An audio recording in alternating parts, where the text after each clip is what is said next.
Hey, warmer, friendly, hello! Welcome to lovely Las Vegas for Coast to Coast Hoops with myself, Greg Hoops Peterson, now part of the VSiN family of podcasts. We've got an excellent podcast for you as we're going to be joined in segment number 2 by Tanner McGrath. He actually joined me once or twice to talk a little baseball back when I was doing the Greg Peterson experience on VSiN, and he does some great work on college basketball. I figured, hey, why not give him a shot? He's over at Action Network. He does a tremendous job as well over at Sleepers Media. I know that he's the main America East guy over at Mid-Major Madness as well. We do have the America East in action on Thursday. We'll be talking a little bit about that. I'll talk with him about the divide between the haves and have-nots we've got in college basketball. Are there teams that could be able to unseat the top 3 teams in all of college basketball? That would be Arizona, Iowa State, and Michigan. He's got a few teams that he thinks are in sort of that second tier that are very, very feisty and dangerous. That could make things very interesting there, and we'll take a look at a few games for Thursday in the final segment. Gonna get you guys picks and analysis on every game on the betting board for this college basketball Thursday as we hit some bank shots.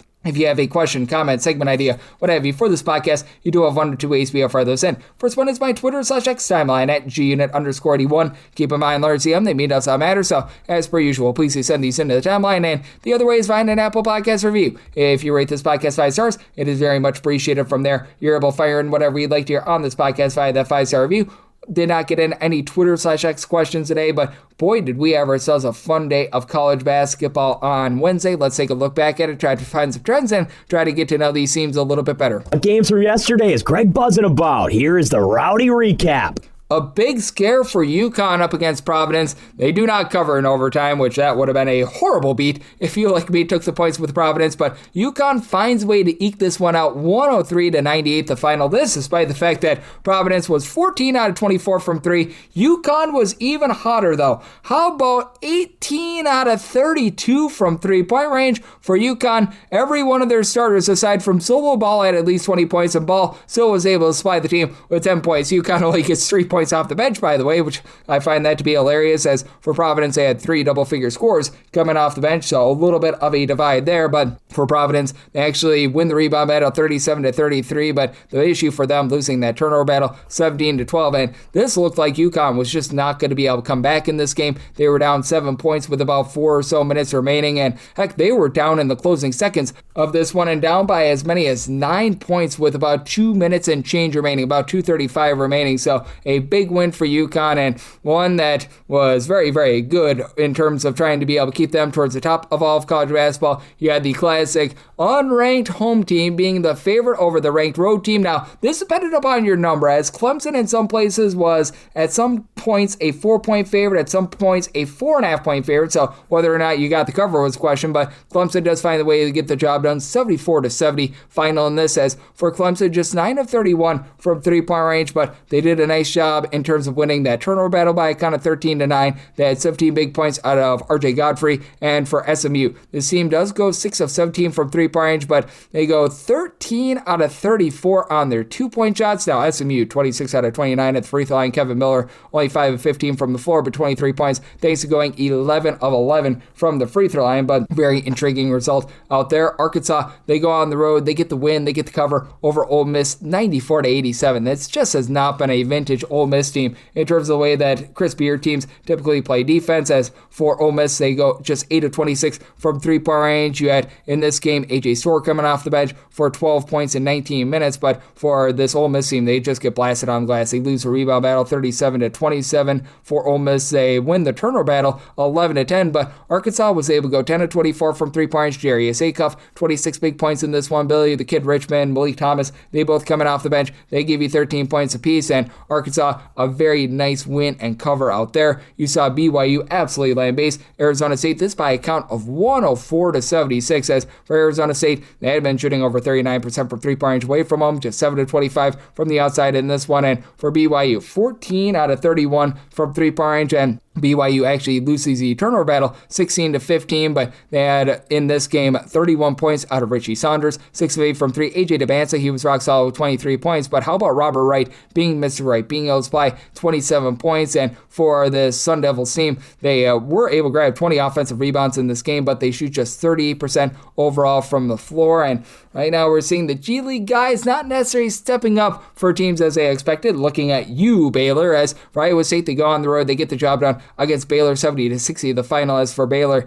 They shoot 31% from the floor. They lose a turnover battle 14-12. James Nanji, 2 points in 16 minutes. He did grab 5 rebounds, but for Iowa State, even though they lose the rebound battle 47-44, they win that turnover battle, and they had a big performance out of Taymon Lipsby, who was able to supply 24 points, pair of assists. Joshua Jefferson, 19 points, 17 rebounds. He was able to do a nice job. Some of the stat sheet. So in an ugly game, Iowa State finds a way to persevere. Now, if you took the overnight under in Purdue versus Washington, this was brutal. Purdue was up 13 points with like 23 seconds remaining, and then Washington, they decided to give some fouls, but 81-73, Purdue does find a way to win. No cover, though, as Washington actually wins the second half 45-36 after they were down 17 points at the half. And for Washington, 8-26 from 3. Kamari Peterson was able to step up, go 5-12 from 3. The rest of the team, a combined 3-14 from 3-point range. And for Purdue, they did a nice job winning that rebound battle by a count of 37-25. Just 5-15 from 3 for them, but Braden Smith, a nice performance, 7 assists, did have 6 turnovers, but 23 points. And for Purdue, they actually did lose that turnover battle 14-13. So Washington, they were able to hold in there for a cover. You were able to get a nice quality cover out of Virginia as a big favorite, 84-60. They take it to a Cal team that's been pretty respectable thus far this season, but for Cal, just 3 of 19 from 3-point range, shot 35% from the floor. Virginia was able to run the glass 45-26. They win that rebound battle as Malik Thomas was able to slide 20 points. He goes 4 of 8 from 3. And Virginia, ho-hum, 9 of 29 from 3-point range, but they did a nice job in terms of winning that rebound battle because that offset the fact that they lost the turnover battle by a count of 11-9, but still, nice clean domination out of them. If you're looking at an unranked game, that, man,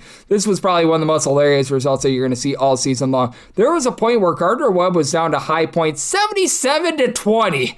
High Point wins 104-49. For Gardner Webb, they go in this game 7 of 31 from 3-point range. They actually started 0 of 19 from 3-point range, so they had to bury 7 out of their last 12 from distance to make it a little bit more respectable, but High Point just completely blew them out of the water. For Gardner Webb, 20 made field goals, 24 turnovers. For High Point, they go 10 of 29 from 3, so it's not even like they went in a flamethrower mode from 3-point range. Conrad Martinez was your top scorer, came in off the bench, 22 points in 21 minutes. High Point, they win the rebound battle 52-32, and hard to believe that Gardner Webb a few years ago made the NCAA tournament. Feels like about an eon ago, as they have been that bad. Do have to have this up by midnight Pacific, 3 o'clock a.m. Eastern, and right now doing this as Arizona is putting the final touches on a win and cover over Kansas State with about a minute remaining, 98-72, and that is a game that is going to be going over the total. As for Kansas State, with about a minute remaining, they were just 8 of 33 from 3-point range, and not like Arizona lit it up from 3, just 3 of 16 from 3-point range, but Arizona won the rebound battle by 25 as you had Monte Yildiz Cuevas give you 25 points, 12 rebounds, Koa Pete, double-double, 15 points,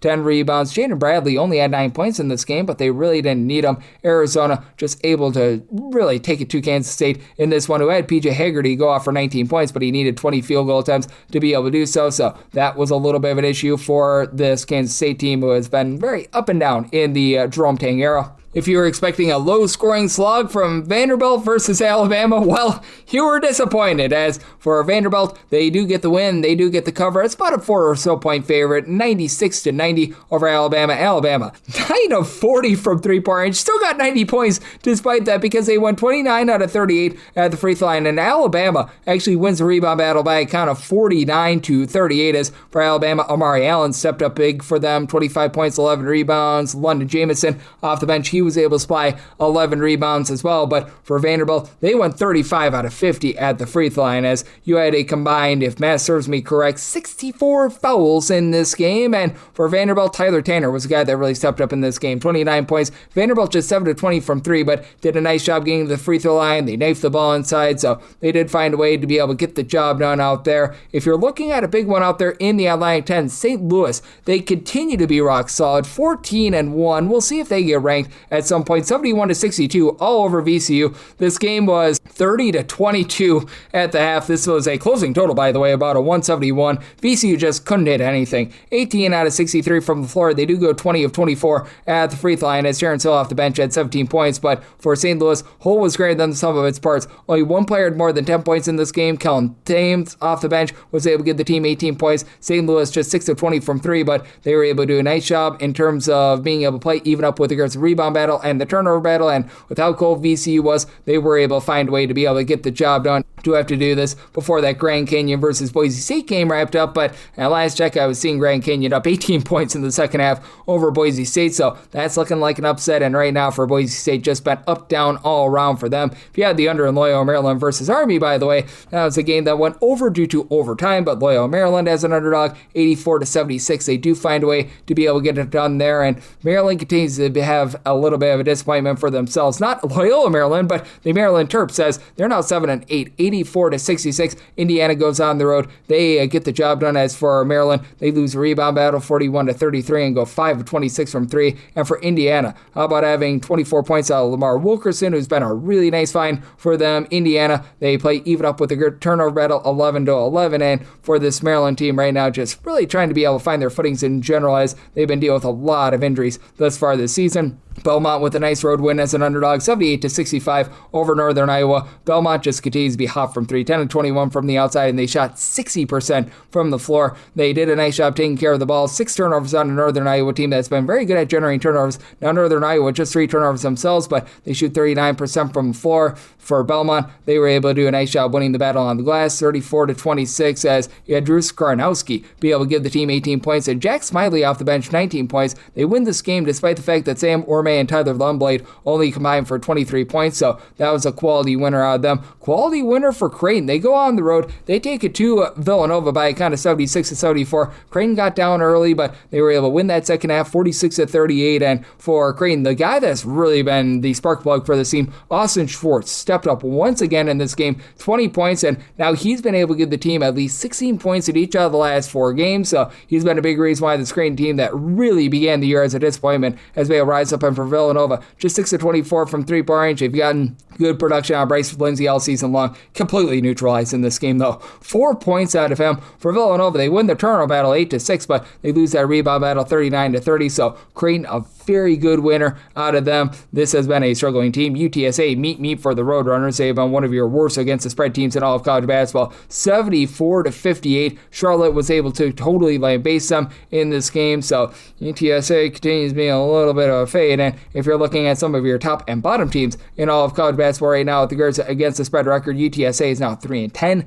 against the spread, and right now, the bottom team is Texas Southern. They were not in action on Wednesday. They are currently 1-10 against the spread. But East Carolina, they are another team out there in the American that has been a big, giant disappointment. They're now 3-11 against the spread. They had to take it to them by Temple. We give our Odelaine Kiffin go Owls 75-67 final in this one. As for Temple, they go 10-24 from 3, and East Carolina just continues to be unable to shoot it from 3. They just go 3 of 10 from the outside for this East Carolina team. They did close in this game in some places as about a 7.5-point underdog. This opened up with Temple being a 10-point favorite. So if you bet East Carolina overnight, you're able to get there. If you bet it the day of the game, probably not. And a lot of closing numbers said Temple as a 7.5-point favorite, so a little bit suspect there. But for Rice as a double-figure underdog, they do get the job done. 66-64. They take it to Wichita State despite shooting just 4 of 20 from 3-point range. Trey Barneau was able to slide 22 points, and Michael Gray stepped up for this Wichita State team. He had 25 points, but for Wichita State, even though they win the rebound battle 42-41, just 6 of 22 from 3-point range.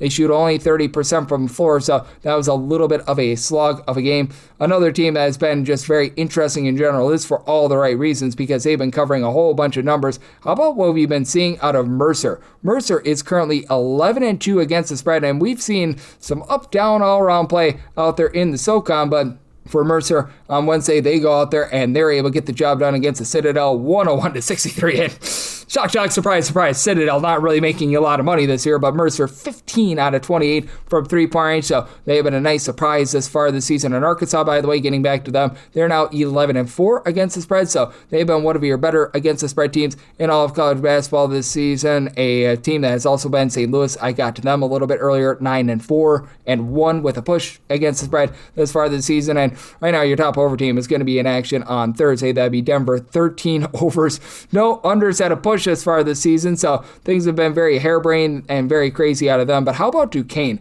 12 overs and 2 unders thus far this season. We've been seeing some insane action from some of these Atlantic 10 teams, and for Duquesne, they were squaring off on Wednesday against St. Joe's. St. Joe's was able to get the win in overtime, and even if he had not gotten the overtime, this would have went over. It was 83-83 at the end of regulation. St. Joe's wins 97-90, and St. Joe's has been a really cold team from 3-point range. Goes 9-29 from 3, which actually helped them out. And right now they are dealing with the fact that Deuce Jones left the team. He was their top scorer, but they do find a way to be able to get it done here against a Duquesne team that's just really fallen off defensively from a season ago. So going to be interesting to see if they're able to find their bearings a little bit more moving forward. And this has also been a relatively rock solid team to the over. That would be Utah. 11 overs of 4 unders, and not necessarily because of their great offense, more or less because they have been absolutely awful with regards to their defense, and they squared off against Colorado on Wednesday, and Colorado, they took it to them 85-73 the final. Now, this was a game that in most places they'd say under the total. This was a overnight number of more around about a 164.5, with the total got down to about 162, but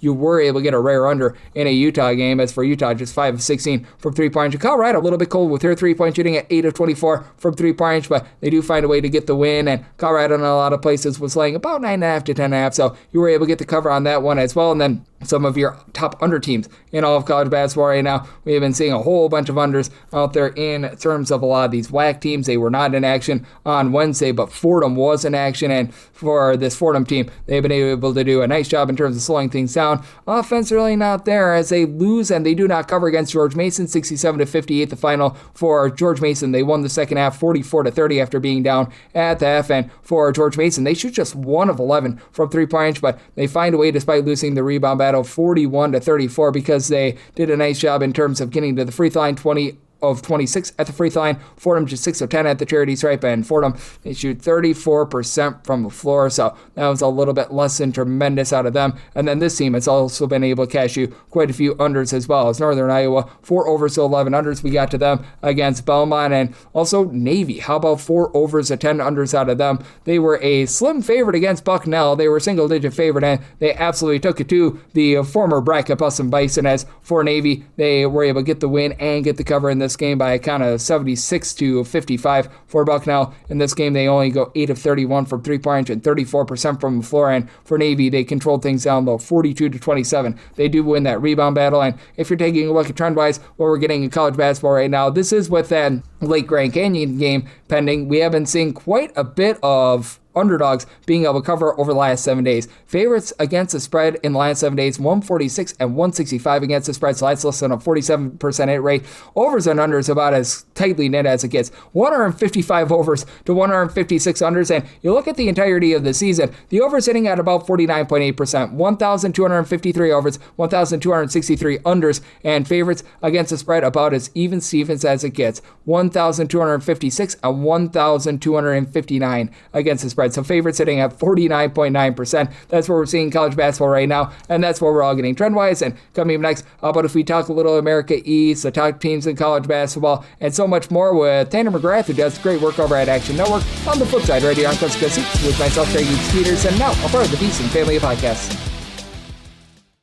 Side edge this college basketball season? Well, VSiN experts use CBB Analytics, the most comprehensive college basketball analytics platform in the world. See injury impact, on and off data, clutch time performance metrics, first versus second half splits, and so much more. Utilize the promo code of VSiN, that is VSIN, to get $30 off and find your betting edge over at cbbanalytics.com. That is cbbanalytics, all one word.com. For anyone that is new to VSiN, well, I wish you a friendly hello. This is an attention to anyone that is new to VSiN because you're able to get some free stuff with our daily newsletter. It's a great way to catch up on everything that's happening in the sports betting world. It's delivered straight to your inbox every single morning. VSiN's newsletter offers picks, data, strategies for the day's betting menu, and so much more. Sign up for free today over at VSiN.com/newsletter. That's VSIN.com/newsletter, and start receiving your free newsletter tomorrow morning. That is VSIN.com/newsletter. Stay ahead of the game and bet smarter with VSiN.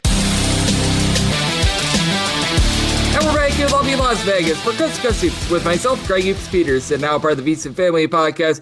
great to be joined by this man as we head out there to the lovely country of Canada for Tanner McGrath. He does such a great job over at Action Network. Take a look at this great game that we all know and love of college basketball. He's been doing some good work over at Sleepers Media, and I know he's doing some work over at Mid-Major Madness as well, as he is their man that is following the America East. There's going to be a lot of interesting action out there the next few weeks, and for Tanner, you're able to follow him on Twitter/X at Tanner, his first name, the letter S, and then Truth. So Tanner's Truth all together, and Tanner, always great to get you aboard. Thank you. Hey, thank you so much for having me on, Greg. I'm excited to talk about all of it and more. Absolutely. And Tanner, just what have you made out of the season thus far? Because I'm almost feeling like there's a little bit of deja vu from last year where we've got those top three teams in Michigan, Arizona, and Iowa State. And now the question becomes, who could perhaps be a challenger to those top three teams?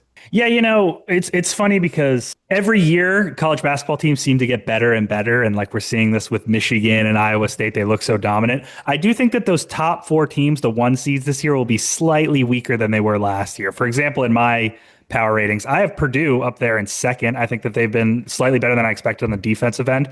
Vanderbilt obviously looks really, really good. And I do think Gonzaga is a little underrated just because of that one kind of fluky 40-point loss to Michigan. At the same time, I think you've kind of seen some cracks in the armor from Michigan, especially on the road. What was it? TCU, Penn State, even the Wake Forest game. Yeah, even that game, they struggled there too. I think the top four seeds are excellent, obviously. I think they're slightly weaker than they were last year, and hopefully that'll lead to a little bit more chaos in this year's tournament.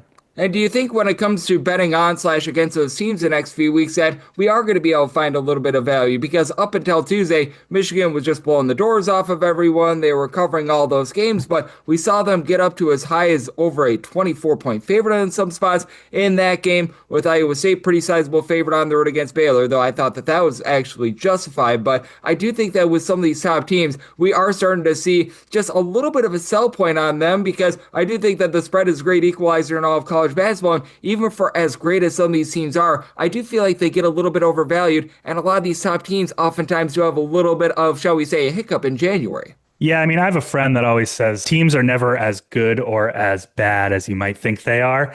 And I think that reigns true for some of these top teams. I mean, one thing I'm looking at for even the next few weeks is Michigan going on their West Coast road trip in Big Ten, going to see Washington and Oregon.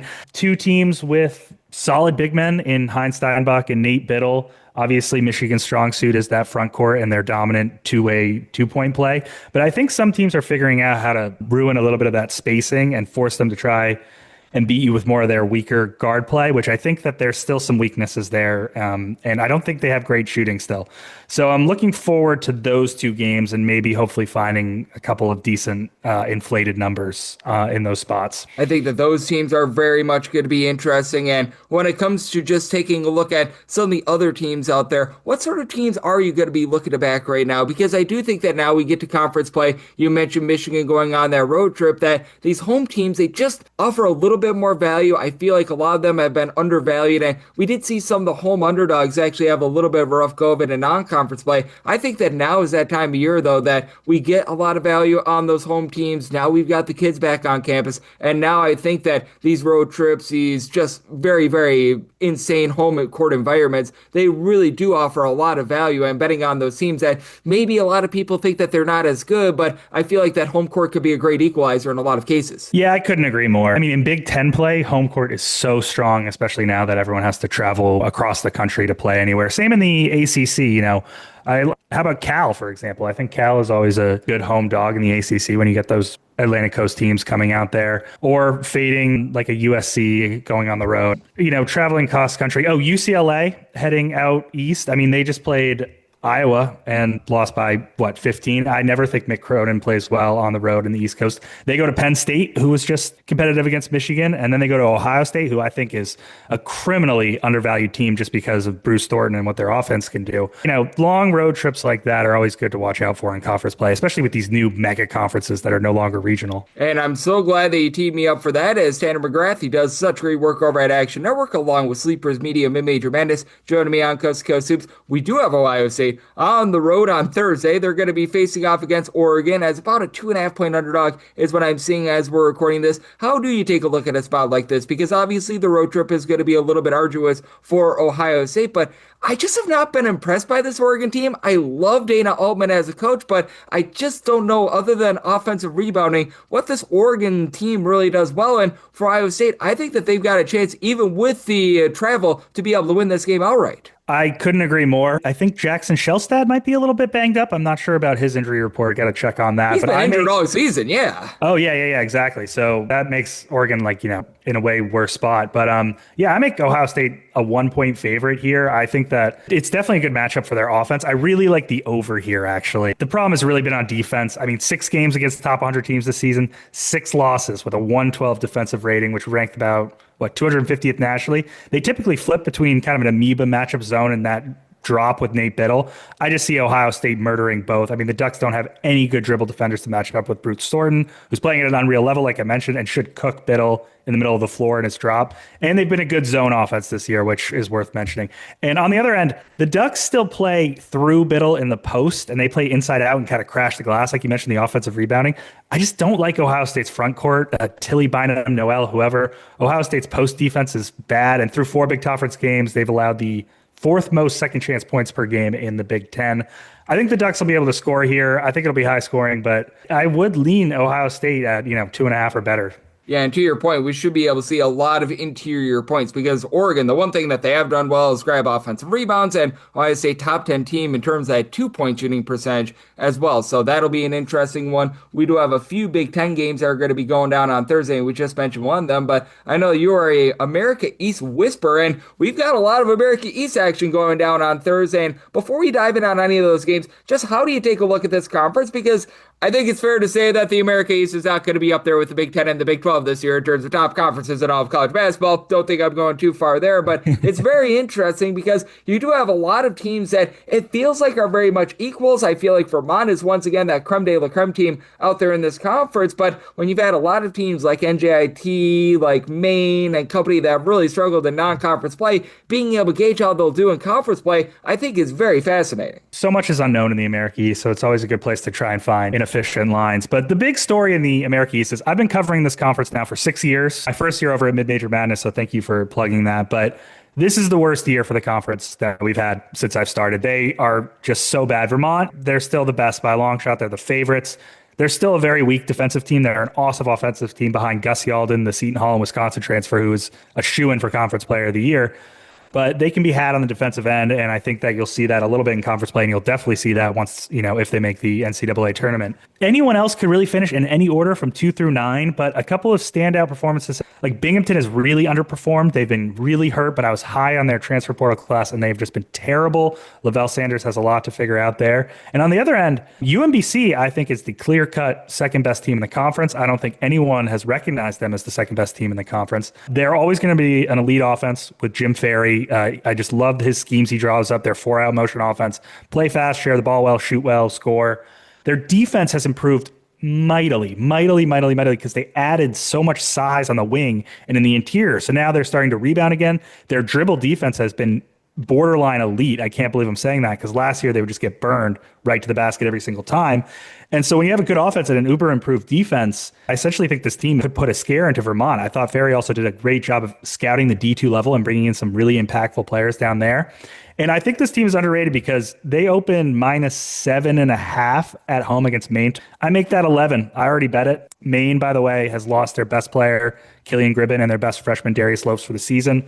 And their offense has fallen off a cliff without their 2 best guards who graduated in the offseason. I like UMBC a lot. And how much might you be taking a look at some unders in America East Conference play as well? Because this is a Maine team that, man, they just cannot score to save their lives. They're playing really, really slowly. And even a team like a UMass Lowell that's pushing tempo, you've got a lot of teams outside of Vermont that are well outside the top 250 in terms of points per possession. And I think that this is going to be a case where we find what these teams are able to do against, shall we say, more competitive competition, against more equals, because a lot of these teams challenge themselves in non-conference play. That's why they've got really bad metrics. But I look at the offense in the America East, and that's where a lot of these teams have really struggled. Yeah, it's been really, really ugly. I mean, I thought NJIT would be a little bit better. I thought Binghamton would be way better. That's been super devastating. I mean, Maine, obviously, it's just been terrible. Poor Markwood. New Hampshire, I think, has been really good on defense. I think they've been a very underrated team on the defensive end, have not quite figured it out on the offensive end. And Bryant has been a real fascinating case study because I thought that Jamie and Christian would kind of install this mayhem defense that forces a lot of turnovers and then into a spread pick and roll offense. He's kind of done the opposite, where he's played very conservative defense behind a lot of switching and length and versatility, and they've been good on defense. But then they've installed this kind of plodding motion-based offense without any shooters. And so the offense has been way worse than I expected. Bryant and Maine played last weekend. I bet under 128. Number dropped to 124, and it finished 107, I think. It was first to 50. So you're going to see that a lot in the America East this year. It'll be ugly basketball, but I will continue watching every single game, and you can join me if you'd like, everyone out there. Oh, I am one of those people that money is money. It does not matter if you're betting on Duke versus North Carolina or if you're betting on Binghamton versus NJIT. Your limits in Binghamton versus NJIT might not be quite as big, but you know what? It is all very good. And anything else that you might be looking at in terms of the America East, because you mentioned that you bet UMBC. I'm very fascinated to see if Binghamton is able to rise up against Vermont. I'm right now seeing them as a 17-point underdog. And you mentioned it, that UMass Lowell versus Bryant game. It's just such a mystery because for UMass Lowell, this offense has just completely fallen off a cliff. But for Bryant, I had much higher expectations for them as well, especially bringing in a guy in Quincy Allen who was a former top 150 recruit. And look, I love Quincy Allen, but he is just, what he is an incredible athlete. He's the best athlete in the conference, and that really shows up on the defensive end. The problem is they're running him around too many off-ball screens, and he's taking too many three-point shots as kind of a bull in a china shop guy who's best getting downhill instead of shooting. However, I will mention that Bryant has played, I believe, the 19th toughest schedule of opposing defenses this season. So I think their offense might be a little bit undervalued, and hopefully Christian's starting to bring this totally new group together. Lowell, meanwhile, I think is slightly undervalued on offense because I think Pat Duquette has found the right roles for a lot of his guys. Austin Green, Xavier Spencer, JJ Mascoy, very good in that kind of flex motion offense, which cuts, spends a lot of time around the rim, gets a lot of offensive rebounds. So I will say Bryant might be able to score a little bit more than you expect here, and I think Lowell's offense is starting to figure it out. While that seems like an obvious under game, I'd actually lean more over there. I really like the Lowell offense. I think Bryant's offense might be a little bit undervalued just from playing a brutal stretch in the non-conference. But again, a lot to learn about both these teams. Yes, absolutely. And that is going to be a really fascinating game. And just anything else in general, whether that be America East or anything else in college basketball that you are going to be taking a look at for Thursday, because I know that you mentioned UMBC already. We had a little bit on that Oregon versus Iowa State game. Anything else that's really standing out to you? Yeah, I made 3 bets. We already talked about 2 of them. I love UMBC tomorrow. 8 or better is what I'm looking for. Anything 153 or better over in the Ohio State-Oregon game. My biggest projected edge right now on Thursday is actually Elon, North Carolina A&T over. Yes. I make it 165. So anything 162 or better. I saw it opened under 160. I mean, Elon is 10-3 to the over this season. Why? First, Chandler Cutthroat, one of mid-major's best players. Absolute monster in the post around the rim, over 16 paint and second chance points per game. And he hasn't shot it overly well yet, but he can step out and stretch the defense. And Elon has done a great job kind of running off-ball motion sets around him. Shout out to former Albany Great Dane Kasper Klaschek for finally breaking out. And second, they don't play any defense. This is a lousy whole field zone defense. North Carolina A&T, not a good zone offense, but they draw fouls at an insane rate. So they can stop the clock, and they love to run. They get out in transition like crazy, and Elon's transition defense, below average. So I think the Aggies also, they have a lousy post defense, so Cutthroat could eat here. That's one of my favorite bets for Thursday. Absolutely. I set my total at a 164.5 in that game as well, so I am right there with you. And good eye. I've been very impressed by this Elon team. They've covered a lot of spreads for me, too. So that's a team that I've got my eye on. And Tanner, I know you're doing such great work looking at this great game of college basketball. You're in a wide variety of platforms. You're taking a look at the big teams, the small teams, and everything in between. So let the good people at home know what's all on tap for you and how people can follow along on social media and other platforms. Yeah, as I mentioned, I'm a college sports editor and staff writer at the Action Network. You can follow me over there if you have the Action Network app at Tanner's Truth. You can follow me on Twitter at Tanner's Truth, where I will be on the Sleepers Media channel channel on either the podcast or game previews and recaps, and then also as the America East beat writer for Mid-Major Madness, where I'll have weekly previews and recaps of the games. My first preview for all the Thursday and Saturday games in that conference will be up. And Greg, thank you so much for having me on. It was an honor to talk with you. It was great to be able to get Tanner aboard today. Joined me once or twice back when I was doing the Greg Peterson experience over on VSiN. First time getting him on this podcast. Probably not going to be the last. He lent some great insights and was a pleasure to be able to have him aboard. So big thanks to Tanner for joining me right here on Coast to Coast Hoops, now part of the VSiN family of podcasts. And coming up next, it is that time of the podcast. I give you picks and analysis on every game on the betting board for this college basketball Thursday as we hit some bank shots. And we're back here in lovely Las Vegas for Coast to Coast Hoops with myself, Greg Hoops Peterson, now part of the VSiN family podcast. It was great to be joined by Tanner McGrath, who's doing some excellent work over there at Mid-Major Madness. He's doing a great job looking at things over at Sleepers Media, so much more. He joined me for the first time in quite a while. I had him on my VSiN show way back in the day, the Greg Peterson experience. Saw he was doing some great work in college basketball. Figured, hey, let's get him on. And boy, did he deliver the goods. We're going to need to get him back on one of these days as well. So a big thanks to Tanner for joining me in the last segment. Now it is that time of the podcast. I give you picks and analysis on every game on the betting board for this college basketball Thursday as we hit some bank shots. Most financial establishments close at a certain time, but not here. It is time for a side and total on every game on today's betting board bank shots. Do note that as per usual, any changes that are made to these plays will be listed up on my Twitter/X feed at gunit_81, and we're going to be going in Las Vegas rotation order. This is where we go with the games involving two bigger conference teams first, and then these are the conferences that will be featured at the bottom. The NEC, the America East, the Patriot League, the Big South, the Atlantic Sun. If we do have any Southland games, those will be down there as well, but I do not think we have any Southland games, so let's get things started. 7:57, 7:58. It is Hofstra on the road against Towson, and Towson is a 1.5 point favorite. Totals between 131.5 to 133.5. Set a total of a 132 at a 132.5, 133. That does become my buy point on the under. Now you've got a Towson team that's playing very, very slowly. They're outside the top 350 in terms of total possessions per game, and Hofstra's not pushing pace either. 295th in the country in terms of total possessions per game, but this has been a Towson group that, even though they do a nice job with their three-point shooting defense, teams are shooting 22% for three-point range at home against them. They're overall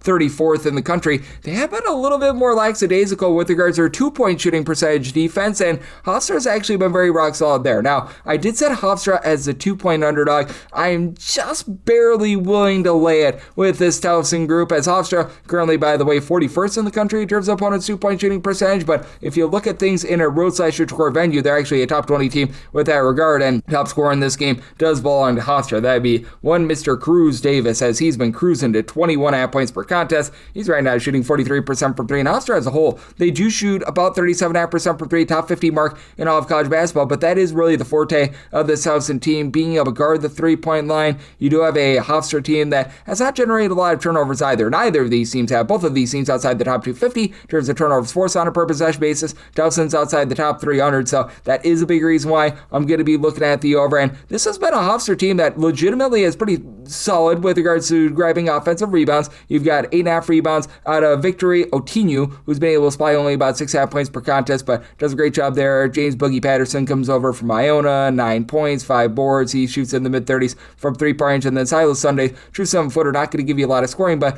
5.3 points, 5.3 rebounds per game. I do, though, think that Towson is going to be able to do a little bit of a better job on the glass, and that's where they win this game. As for the Towson group, they're going to allow a few second and third chances themselves on the glass, but his team 36th in the country in terms of percentage of their missed shots that result in an offensive rebound. Meanwhile, Hofstra is more around about 68th, and for this Towson group, you've been able to get really good production out of two guys in the backcourt, and Tyler Tejada, Dylan Williamson. These two guys are combining for just under 32 points per contest. With Tejada, he only shoots 26% from three, and Towson, I think there's going to be some positivity with the fact that they shoot 28.1% from three. That is a bottom 10 mark in all of college basketball, but they do a nice job grabbing those second and third chances. Or overall a top 55 team with regards to rebound percentage. You've gotten good production production of Jack Dumbia, 12.5 points, right around about 5.5 boards, a little bit over a steal per contest. And then you've got a lot of guys that don't give you a lot of scoring, but they give you some boards, like a Caleb Mbea. Hopefully I said that correct. About 6 rebounds, but only 3 points per contest. You've had Jaquan Womack be able to give you about 3.5 to 4 rebounds per game as well. I do think that Towson as well is just going to be able to find a way to do a good job in terms of being able to guard the 3-point line, take away Cruz Davis. I think that allows them to be able to get the win in a game where you're not going to get a ton of possessions, but you should get clean possessions. Set a total of 132, and anything above a 132, I'm in on the under end, with Towson willing to lay 1.5 and not a half a point more. 759, 760 on the betting board. It is Michigan State. They play us to Northwestern. Northwestern finds themselves as a double-figure underdog of 11.5 to 12.5 points. 141.5 to 142.5 is the total, and I like the under. I saw my total at a 138.5. You're not going to be getting a lot of tempo out of both of these teams. You've got a Michigan State squad that has been slowing things down quite a bit, 255th in terms of total possessions per game, 240th on this Northwestern team, and Michigan State just rock solid on defense. Number one in terms of defensive rebound percentage. Teams are only grabbing 19.4% of their missed shots as an offensive rebound, 17th in terms of points per possession allowed, and 18th in opponent's 2-point shooting percentage. And that's big because Northwestern has really struggled with their 3-point shooting. Northwestern about 43rd in the country in terms of their 2-point shooting percentage, and they are 270th in terms of 3-point shooting percentage. And Northwestern, they actually do have the best scorer in this game, Nick Martinelli. He's been averaging 23 points, 6.5 boards. He shoots 50% from 3-point range, but outside of him, he's the only of their top 5 scorers that shoots above 28% from 3-point range. That's a little bit of an issue. Now, Justin Mullins, he does shoot about 42% from 3, but only about 4 points per contest out of him. KJ Wyndham has not been a guy that has really been able to step up. Now, Northwestern does a great job in terms of keeping possessions clean. Second in the country in terms of fewest turnovers on a per possession basis. They're about a country average team in terms of generating turnovers, and for this Northwestern bunch, they're doing a nice job guarding the 3-point line. Teams are shooting 29.2% from 3-point range against them. Top 35 mark in all of college basketball. And for Michigan State, they've got some of the most wackadoo 3-point shooting numbers they're going to find in all of college basketball. They have been ice cold with their 3-point shooting percentage at home. Meanwhile, on the road, they have been an absolute flamethrower. Right now for Michigan State, they shoot 32% from 3-point range at home, 43% away from home. I think that irons out a little bit more. Jackson Kaler has been rock solid, 14.5 points, 10.5 boards per contest. Carson Cooper, he's been able to give you about 7 boards, 9.5 points per game. And then Jeremy Fears, 9 assists to 2.5 turnovers per game. Michigan State also very good in terms of being able to keep things relatively clean. They turn the ball over about 12 times per contest. Would like to see that maybe go down a little bit, but this is a Michigan State team that they do a great job giving themselves second and third chances, top 45 team in terms of their offensive rebound percentage, with the way that they're able to control the glass, with how strong this defense is, and what I think is going to be a lower possession game. I do think that they get the job done here. Set my line at 14.5. I'm willing to lay with Michigan State. Like the under, I set my total at a 138.5. 761, 762 on the card. Coastal Carolina is going to be playing us Old Dominion, and Old Dominion is an underdog of 3 to 3.5 points. 148.5 to 149.5 is the total, and made a total of a 144. So I'm going to be in on the under. You got a Coastal Carolina team that's pushing a little bit more tempo this year. 131st in the country in terms of total possessions per game. Old Dominion right there, about 135th in the country in terms of total possessions per game. And for Old Dominion last year, they were absolutely awful with their 3-point shooting. Actually up to 171st in the country. They're a top 150 team away from home, shooting 34.5% from 3-point range. But now they go up against a Coastal Carolina team that has been very impressive in the way that they're just not allowing good looks in general. They're 132nd in terms of opponents' 3-point shooting percentage, 19th in opponents' 2-point shooting percentage, and 64th in terms of defensive rebound percentage. So they're allowing teams only grab about 25% of their missed shots as an offensive rebound. Old Dominion 323rd in terms of offensive rebound percentage. They were 21st last season, and they bring back one of their main big men, and Caleb Sweatin-Roger, a true 7-footer that came in from Maryland. He's been able to supply this team with about 4.5 boards, 7 points per game, but that's been a bit of a disappointment. Casey Shaw's out with injury. He should be good to go in this game. 16 points, 4 boards, but he doesn't really pop up from 3. Jordan Battle has been that main guy from 3, shooting 40% from 3, 13.5 points, 5.5 rebounds per game. And then Robert Davis, top scorer from a season ago, only about 9 points per contest. So that's been a big giant issue for this team. And on the flip side of things, you do have a bunch in Coastal Carolina that has been a little bit up and down with regards to their overall play. But with Coastal Carolina, you do have 2 guys in the backcourt that I think can take over a game. Rashid Jones is the main returner from last year. He's the top scorer right now with about 15 points, 2.5 assists. He shoots 37% from 3, and then Joshua Beadle comes in from Boston College, 3.5 assists, 14.5 points per game. Now, Coastal Carolina not going to be forcing the issue there. Outside the top 345 in terms of turnovers forced on a per possession basis, but top 55 team in terms of taking care of the ball as well. And for this Coastal Carolina team, they just have been really good in general on the glass. Top 175 team in terms of rebound percentage. Now, they don't really make their twos as well. They're outside the top 330 with regards to their own 2-point shooting percentage, but AJ Dantzler has been a rock solid piece, shooting in the mid-30s from 3, 14.5 points, 5.5 rebounds per game. Reggie Hill is able to give you 6.5 rebounds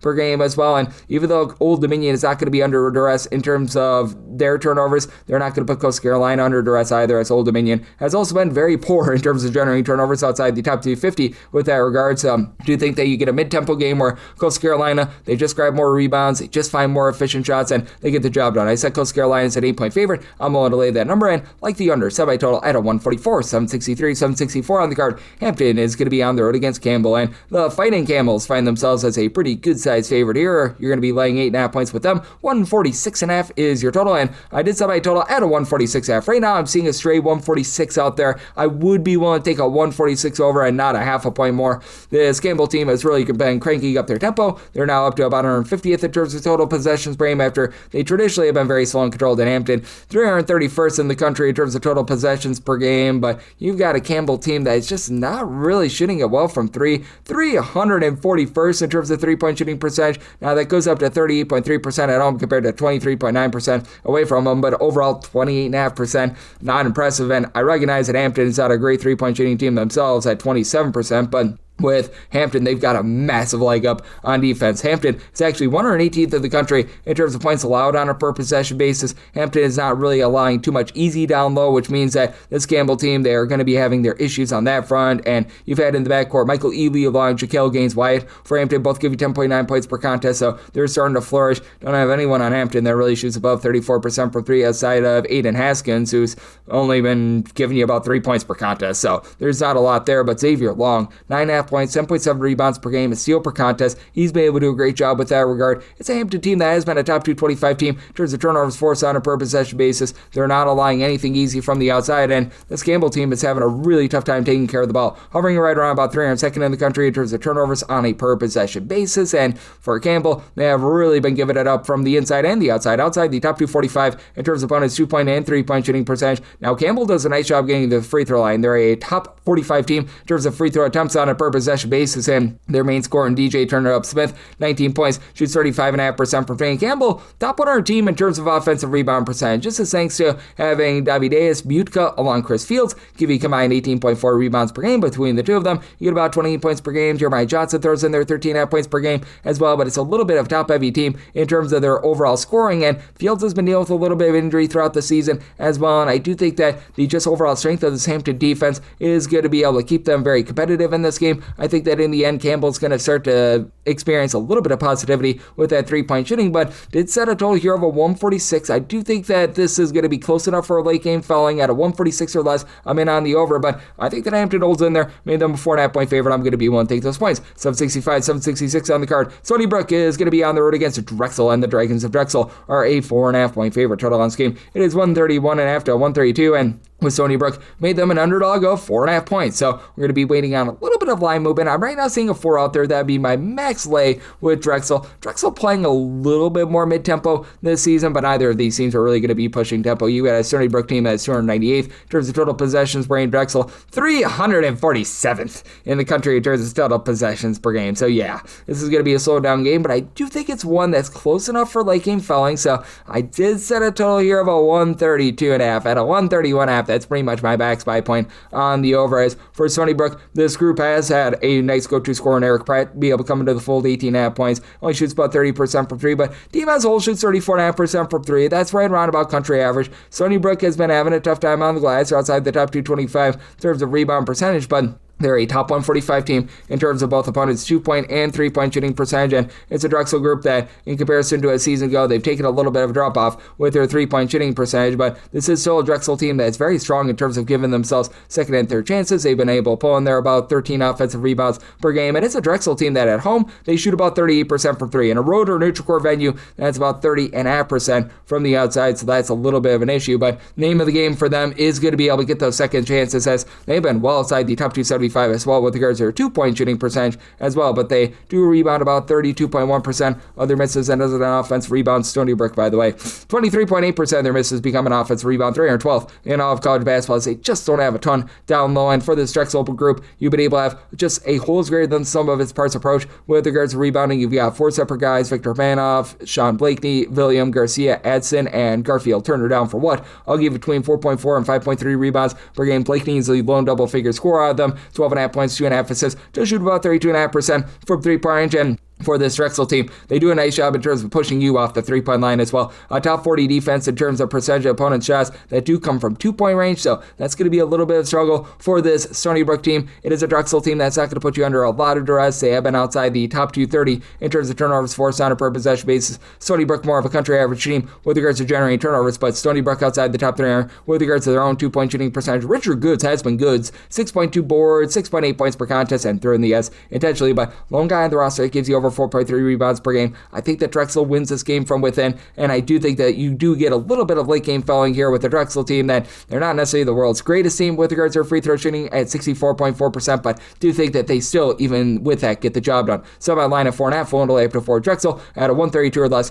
I like the over, 767, 768. It's old Liberty on the road against Louisiana Tech. Louisiana Tech is a home underdog of 4.5 to 5.5 points. 133 to 133.5 is the total. I do like this total under. I saw my total at 126.5. This has all the makings of a turtle race, ladies and gentlemen. Liberty 308th in the country in terms of total possessions per game, and Louisiana Tech is even slower, 357th in the country in terms of total possessions per game, and it's a Louisiana Tech team that just, for lack of a better term, they don't shoot it well from three-point range. For Louisiana Tech, to their credit, they do a really nice job in terms of giving themselves some second chances, 55th in the country in terms of percentage of their missed shots that result in an offensive rebound. Meanwhile, Liberty out of 365 Division I teams there, 365th. They grab 17.4% of their missed shots as an offensive rebound, but even though these two teams play at a relatively similar tempo, they're about as opposite as it gets with regards to their offenses. Liberty is 17th in the country with their three-point shooting percentage at 38.9%. Now, that does fall off to about 33.7% away from them, but for our good friends of Louisiana Tech, right now, they are 364th with their three-point shooting percentage. Goes up to 33% at home. They're shooting 19.1% away from home. I do think that there's a little bit of positivity to it for this Louisiana Tech offense, but I do think that this is going to be a game where possessions are going to be very much at a premium. As for Louisiana Tech, this squad has gotten good production in the backcourt of both DJ Dudley along with AJ Bates. They combine for 23.5 points per contest, and both do shoot 39.6% from three-point range. Bates throws in their 6 assists per contest, 3 rebounds, and then Caden Cooper, 8.5 rebounds, 10.5 points per contest. He's been able to do a solid job, and then it's just mixing and shaking from there with someone like an Avery Thomas, who's able to give you about 5.5 rebounds per game. And for Louisiana Tech, this is a team that has done a great job in terms of guarding the perimeter. They're a top 25 team in terms of opponents' three-point shooting percentage. They're a top 50 team in terms of opponents' two-point shooting percentage as well. So, I mean, a very, very sturdy defense. Meanwhile, for this Liberty team, they are going to be a little bit more lax with that regard, but it is a Liberty team that isn't too bad in terms of being able to generate turnovers.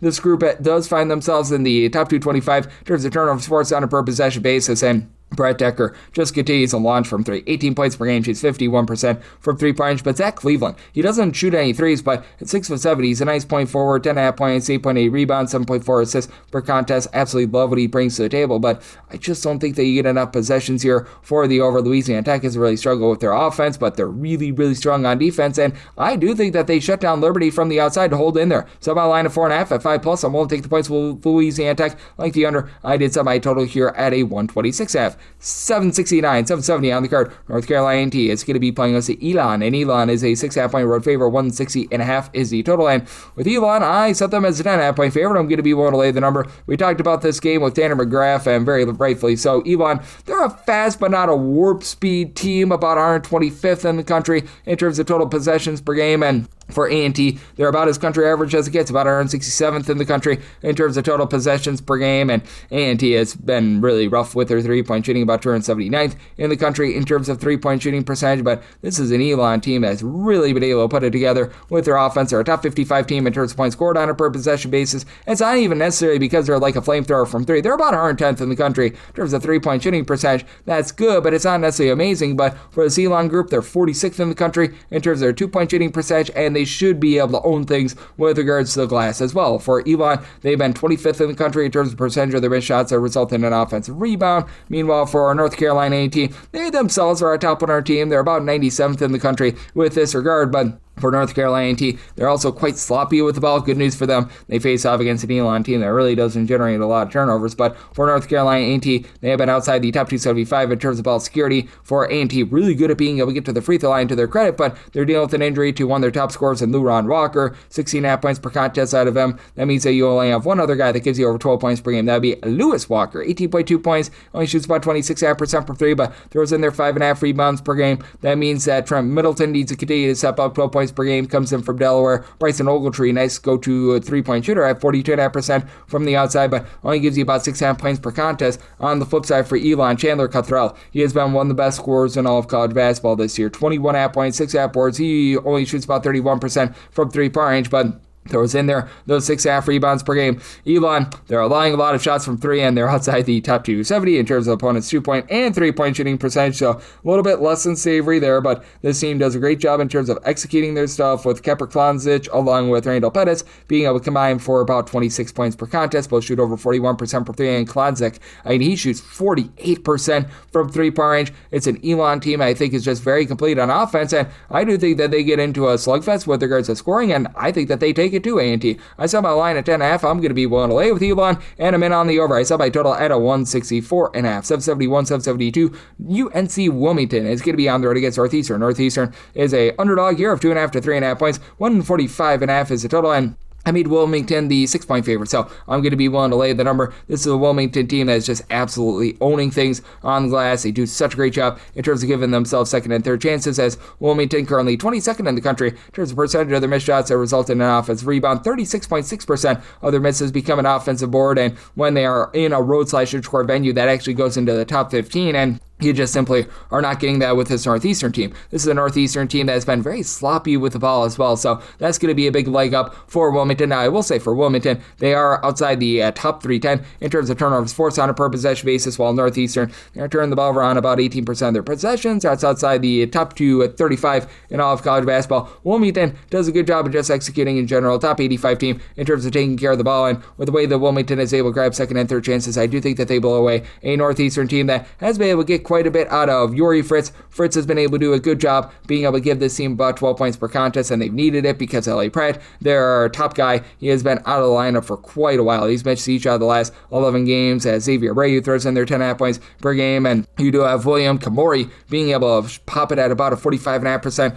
clip from three. And the one thing that Northeastern has done a pretty solid job of, they've been able to shoot in the neighborhood about 37% from three-point range. That's a top 75 mark in all of college basketball, but outside the top 250 in terms of percentage of their missed shots. They resulted in an offensive rebound. And Northeastern, also a top 150 team in terms of generating turnovers themselves, but they are just getting blasted down low. They are outside the top 335 in terms of opponents' 2-point shooting percentage, with a Wilmington team that does so much in terms of generating those second and third chances, having a true 7-footer come in from the ACC and Patrick Wessler, 12 points, 8.5 rebounds per game. Nolan Hodge gives you about 15.5 points. He shoots 41.5% from three-point range, and this is a Wilmington team that they are a team that does rank outside the top 200 with regards to 2-point shooting percentage, but they get so many looks at the basket, and they themselves are a top 50 team with regards to opponents' 2-point shooting percentage. And I do think that Wilmington finds a way to be able to win from within, and I do think that this is going to be a lower tempo game. You do have a Wilmington team that is not looking to push a ton of tempo in terms of total possessions per game. They are 340th in all of college basketball. And Northeastern, not a slow team, not a fast team. They're about 171st in the country in terms of total possessions per game. So I'm going to lay it here with Wilmington. I did set them as a favorite of 6 points, and like the under, I set my total at a 144, 773, 774 on the card. Appalachian State, they are going to be on the road facing off against Georgia State. Georgia State,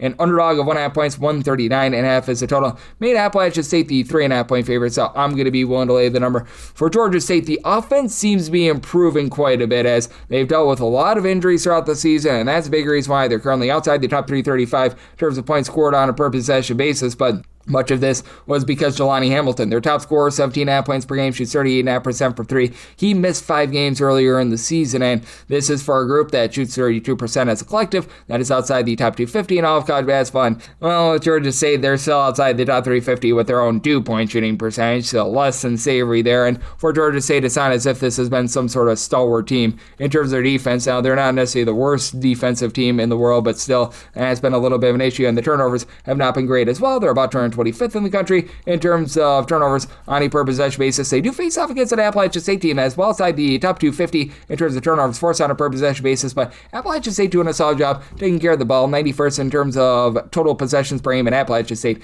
338th in the country in terms of total possessions per game. So they are playing very slow and controlled, and for Appalachian State, overall, the defensive metrics are not necessarily where you'd expect them to be for this team, but it does feel like we are starting to see this team round into form. They're back inside the top 190 in terms of points allowed on a per possession basis, and for this Appalachian State team, they did take it on the chin a little bit against Marshall, but still, this is now a unit that has given up 73 points or fewer in 3 out of their last 4 games, so they're looking a little bit better there. No shame in giving up the 78 points, a high point before that, but certainly I do think that Appalachian State is going to be looking to slow this game down a little bit more, and Luke Wilson being able to give you 5.5 rebounds per game down low is going to be very big against the Georgia State team that has been outside the top 230 in terms of their overall rebound percentage. Appalachian State, not quite what they have been on the glass in past seasons, but back inside the top 175 with that regard. Appalachian State not going to go bounds away from 3. They only shoot 31.5% from 3, but a top 100 mark in terms of opponents' 2-point and 3-point shooting percentage, and they're a top 100 team with their own 2-point shooting percentage, with Kassan Jennings leading the way. 14.5 points per contest, comes in from South Florida. He and Alonzo Dodd actually do combine to shoot about 38.8% from 3-point. The Dodd father gives you about 12.5 points, 5 rebounds per game, and with this Appalachian State team doing a nice job being able to play slow and control, with them being a team that's much better in terms of being able to take care of the ball, and them being the better rebounding team, I do think that they find a way on the road to get the job done, even though in a nip and duck spot, Appalachian State is right now shooting 60.4% at the free throw line. That is dead stinking last in all of college basketball, and Georgia State actually does shoot 78% at the free throw line, but I just think that even though this Appalachian State team is so bad at the free throw line, they just dominate every other facet of this game to be able to get the job done, what I think is going to be a massive slug. Semi-total 133.5. I like the under, and I'm going to be willing to lay up to 3 here with Appalachian State. 775, 776. You don't just get William, you don't just get Mary, you get both. America's favorite tag team, William and Mary, on the road against Monmouth. Monmouth, an underdog of 2 to 2.5 points, 156.5 is the total. I said William and Mary is a 3-point favorite. I'm going to be willing to lay 2.5 and not a half a point more with this William and Mary team. They are looking to play at warp speed. They're a top 25 team in terms of total possessions per game. As a matter of fact, 13th.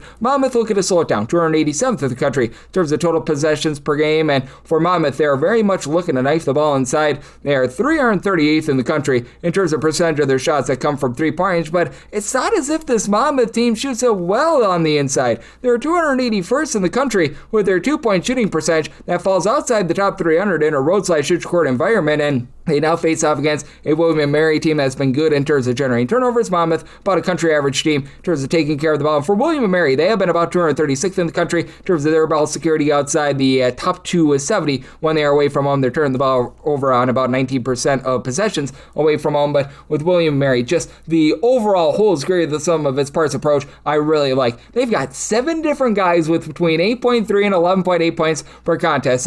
Top scorer is Tunde Valberg Fasasi, who's been able to give you about 12 points per contest. And while this William and Mary team loves to bomb it from 3, they can shoot about 33% from 3, but the name of the game is being able to set up those good inside opportunities. As for William and Mary, they're actually a top 40 team with their 2-point shooting percentage. Now, not a lot of second and third chances here for William and Mary. Outside the top 3 in terms of percentage of their missed shots that result in an offensive rebound, but for Monmouth, they're not going to get any clean looks from the outside. William and Mary, a top 15 team, an opponent's 3-point shooting percentage at less than 28.5%. You've got Killian Brockhoff, who's been able to give you about 11 points, 4.5 rebounds per game. And just as a collective, this is a William and Mary team that does a solid job with their rebounding, as you've got 6 different guys between 3.4 and 5.2 rebounds per game. Meanwhile, for Monmouth, they used to have just that one guy like a Xander Rice, Abdi Bashir, that would go into takeover mode. Now it's a little bit more spread out. They've got a trio of guys. They're going to give you at least 11.7 points per contest. Justin Ray, more of that outside guy, 40% 3-point shooter, 11.5 points per contest. Stefanos Spatilis has been able to give you about 12 points. He shoots only about 30% for 3, but 4.5 rebounds per game. And then your main man on the inside, Jason Rivera-Torres, spent some good time over at San Francisco and Vanderbilt. 15 points, 8 boards, 3 assists, 1.7 steals, 1.7 blocks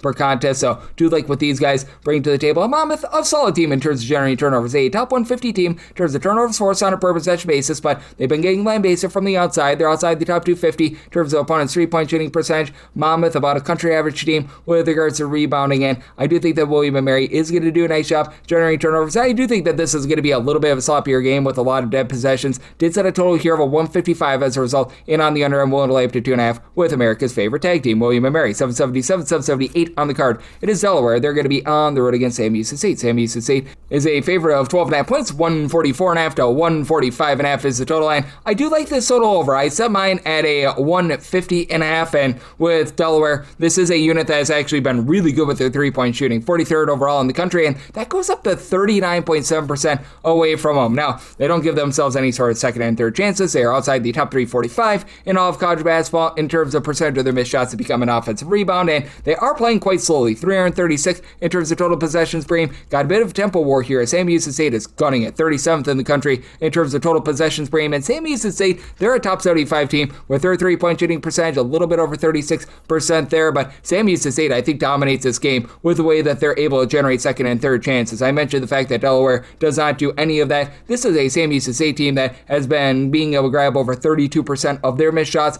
as an offensive rebound. They are currently, in terms of offensive rebound percentage, 43rd in all of college basketball. And for Sam Houston State, it's just a really good collective of guys for the senior. Top scorer is Isaiah Manning, who comes over from TCU, 12.5 points, 4.3 rebounds, shoots 38% from three-point range. But you've legitimately got 8 different guys that give you at least 8.2 points per contest. No real weak links here. Vakeo Illich along with Kashi Knott. These two guys have been able to combine for about 14 rebounds per game, and Knott actually gives you 2.3 steals per contest as well. The Sam Houston State team has been relatively solid in terms of generating turnovers. They are outside the top 200 in terms of ball security themselves, but Delaware being outside the top 250 in terms of turnovers forced on a per possession basis means good, clean possessions for them, and it's a Sam Houston State team that's about country average with regards to their interior offense. Meanwhile, you've got a Delaware team that ever since they've gotten Justin Fernandez back, they've been a little bit better in terms of their offense. Missed a few games to begin the season. He's right now supplying 14 points on 45% three-point shooting. Jameel Brown, he's still going to be out for this team. He was given the team 42% three-point shooting, so they really needed him. And then Tyler Hofstra, good versatility, 12.5 points, 5.5 boards. He does shoot about 41.5% for three, and you legitimately have each of your top 4 scorers for this Delaware team give you at least 4.5 rebounds per game, so they're not allowing a ton of second and third chances, but just 7.1 offensive rebounds per game is killing them, and they're just not great on the inside. This is a Delaware team that actually has ascended into the top 175 in terms of points allowed on a per possession basis, but outside the top 250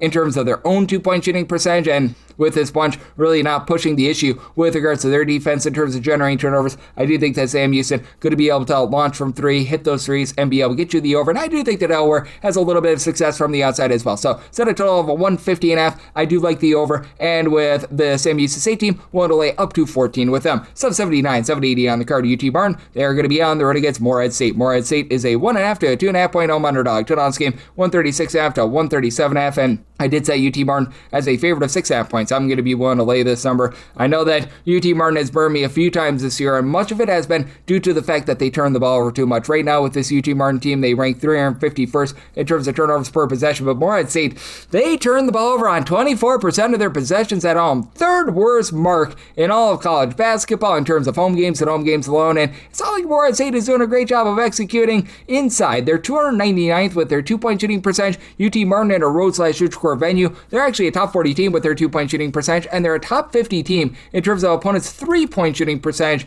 as well. So I do think that UT Martin, who's got just the international men of mystery, they've got like guys from 13 different countries, they all are able to gel here. UT Martin has been dealing with quite a few injuries, as Dragic Longu is still going to be out for the scene. They were dealing with an injury to Phil Petrovic, Pedro Santos. These guys were out for a little bit of time, but now they've got most of their pieces other than Rangu back in the fold, as you've got Filip Rakocevic. He was missing for about 4 games. He shoots for this team about 9.5 points, 4 boards, 3 assists. Doesn't really pop and unlock it for 3, but over 80% at the free throw line and a little bit of a nip and tuck spot. Your main scorer has been Andrei Brankovic, who's been able to give you 14.5 points, 8.5 boards. He shoots 41.5% for 3. UT Martin as a whole, they only shoot about 31.5% from the outside. That has been outside the top 250 in all of college basketball, but this is also a team that should be able to feast down low because Morehead State's forte is typically being able to win that battle on the boards, give themselves a lot of second and third chances, and Morehead State just is no longer any good on the glass. Right now, they're 327th in all of college basketball in terms of defensive rebound percentage. They're allowing teams to grab 34.2% of their missed shots as an offensive rebound. Now, with Morehead State, you do have George Marshall in the backcourt. He's been in the system for quite a while, and he's been a relatively sturdy guy. He's been able to give you about 12 points per contest from three-point range, shoots about 33% from three, a little bit over a steal per game. But for Morehead State, they do rank outside the top 150 in terms of turnovers forced on a per possession basis, and Morehead State, for some reason, playing a little bit more up-tempo. They're up to about 148th in the country in terms of total possessions per game. You've got a UT Martin team that has actually been playing quite slowly. They're about 249th in the country in terms of total possessions per game, but for Morehead State, just losing so many of those big men from 8 seasons ago has really been costly for them, as right now they're just looking for anyone whatsoever that's able to help out down low, as they've got John Carroll caroling all the way to about 7 boards, 7 points per contest. Lone guy on the roster, though, that gives you over 4.5 rebounds per game. Tamari Relaford, who comes over from West Georgia, about 4.5 rebounds per game, but with this Morehead State team being as weak as they are on the inside, with them turning the ball over even more at home than UT Martin does, I do think that UT Martin finds a way to get the job done in a sloppy Joe sort of game. Set my total, I had a 134.5. I like the under, and I'm going to be willing to lay it with UT Martin. 781, 782 on the card. It is Omaha set hike playing us to North Dakota. North Dakota, an underdog of 5.5 points, 146.5 is the total. Set my line at 4.5. I'm going to be willing to take the points with North Dakota. Now, North Dakota is not a team that's going to be doing a great job on the glass, about 275th in terms of defensive rebound percentage. Omaha's allowing quite a few second and third chances as well. They're outside the top 200 in terms of their defensive rebound percentage, and while North Dakota is well outside the top 235 in terms of points allowed on a per possession basis, they are doing one thing very well. They are generating a whole bunch of turnovers. North Dakota is actually 42nd in the country in terms of turnovers forced on a per possession basis, and this is an Omaha team that's not going to press the issue. They're about 328th in the country with this regard. North Dakota, not a great three-point shooting team. Right now, they're shooting about 31.5% as a collective, outside the top 270 in all of college basketball, with Grayson Ullman being the main headline scorer with 12.3 points, 2.2 assists. He only shoots about 30.5% from three. Zach Kraft has actually shot 40% from three. He's been legitimately solid with 8.5 points per game, but really outside of that, it's been hit or miss. But you've been able to get quite a few guys that give you like 4.5 to 5 rebounds per game. Someone like a Marley Curtis. Eli King has been a statue sufferer with about 11 points, 5 boards, 2.3 steals per contest. I think that these guys are going to be able to hold up, and for Omaha, they did lose a lot of their key guys like Markel Sutton from the season ago. The ancillary pieces are back, and these have been your main scorers. Tony Osborne, Lance Waddles combined for 29.9 points per contest, and with Waddles, he shoots 43% from three, and Tony Osborne 35.5% from three, and Paul Jambette, he was missing for the first about 12, 13 games this season. In the 4 games he's actually played as he transferred in from Miami, he's been able to give the team 17 points per game. So I've had to adjust the Omaha, shall we say, offensive numbers a little bit, but doesn't give you a ton on the defensive side of things, and he's not really going to give you a ton on the glass, as right now Lance Waddles is your top rebounder with about 5.3 rebounds per game. So the kryptonite of North Dakota not being strong inside, that is going to be mass. And for this Omaha team, they're also outside the top 275 in terms of opponents' 2-point shooting percentage, which I think is going to help North Dakota be able to hold in there. I did set my line at a 4.5. I'm going to be willing to take those points with North Dakota. North Dakota playing a little bit more slowly in terms of total possessions per game right now, checking in about 133rd in all of college basketball, but I think they get enough scoring, especially with Met in the full for Omaha, to be able to get you the over. So set a total of 115.5, like the over and the points here with North Dakota. 783, 784 on the card. Southern Miss, they're going to be playing us to Texas State. Texas State is doing more than the Texas 2 step. They're doing the 4.5 to 5.5 step, as they're 4.5 to 5.5 point underdogs. 146.5 to 147.5 is the total. And for Texas State, I made them an 8-point underdog. I'm going to be willing to lay with Southern Miss. You've got two teams that are just not giving you a lot from the outside. In terms of Texas State, they take the lowest percentage of shots from 3-point range in all of college basketball. They are intentionally looking to pile drive the ball down low. They're not the world's worst 3-point shooting team. They shoot 32.2% for 3. They just don't take any threes, and Southern Miss does take threes, but right now they are about 344th in the country with their 3-point shooting percentage. It goes up to 32% at more like 27.7% in a roadside shoot core venue. But the issue that you've got for Texas State is the turnovers. 334th in all of college basketball in terms of turnovers on a per possession basis on offense. Now Texas State doing a great job giving themselves second and third chances, 53rd in the country in terms of percentage of their missed shots. They result in an offensive rebound. Southern Miss should be able to match up quite well with this. They're 89th in the country in terms of their offensive rebound percentage. And for Texas State, I actually do think that Caden Gums is doing a good job in the backcourt of being able to lead things, as he only gives you about 7.5, 8 points per game, but this is a guy that's shooting 40 or so percent from 3-point range. He's been able to give you about 4 assists per contest. And then you've got Dimp Purnell, who's been able to shoot about 40% from the outside. He's able to supply about 9 points per contest, but he's been banged up throughout much of the season. Looks like he's probably going to be out the full trouble once again in this game, unless if we get some sort of an unexpected update. Meanwhile, you've had Mark Drone be able to headline things with about 14 points per game, and for Texas State, they leave themselves very vulnerable from the outside. They are outside the top 3 in terms of opponents' 3-point shooting percentage, more of a country average team inside, and they're good at generating turnovers. Top 85 team in terms of turnovers forced on a per possession basis, and this has been a Southern Miss team that has been outside the top 225 in terms of their own ball security, but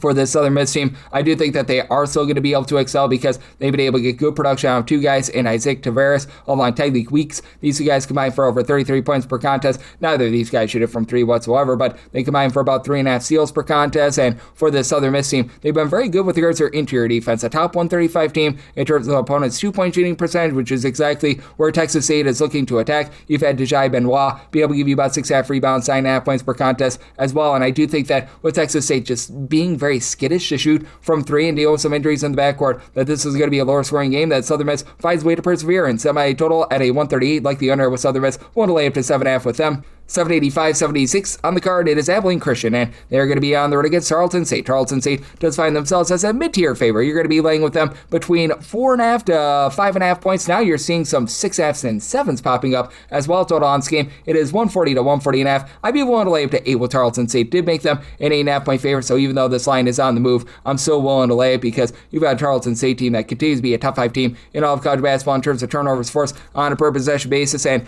I mean, for this Abilene Christian team, they've actually been much improved on the glass. This is a team that in past years has just gotten absolutely waxed with regards to rebounding. Now they're not allowing as many second and third chances. They're 40th in the country in terms of defensive rebound percentage. You've got a Tarleton State team that's more around about 316th with this regard, but for Tarleton State, they have by far the best player in this game. That'd be one Mr. Dior Johnson. He comes over after being a top 75 recruit, 23 points per game. He's shooting 58% from 3-point range. We'll see a little bit of a fall off there, but do like what he's able to bring to the table, and this is a Tarleton State team that they have a tough time taking care of the ball. They're outside the top 320 in terms of turnovers on a per possession basis, but I mean, with the way that they generate over 19 turnovers per game, that's very supreme. They've been a country average team in terms of 3-point shooting percentage on defense, so they need to buckle up a little bit more there, but you got Freddie Hicks, who's able to give you 12 points, 6 half boards, 2.5 assists per game, and this has just been an Abilene Christian team that, even though they are once again a very good team in terms of generating turnovers, they're, for lack of a better term, a team that gambles for turnovers, and they leave a whole heck of a lot of something to be desired offensively. For this Abilene Christian team right now, in terms of points scored on a per possession basis,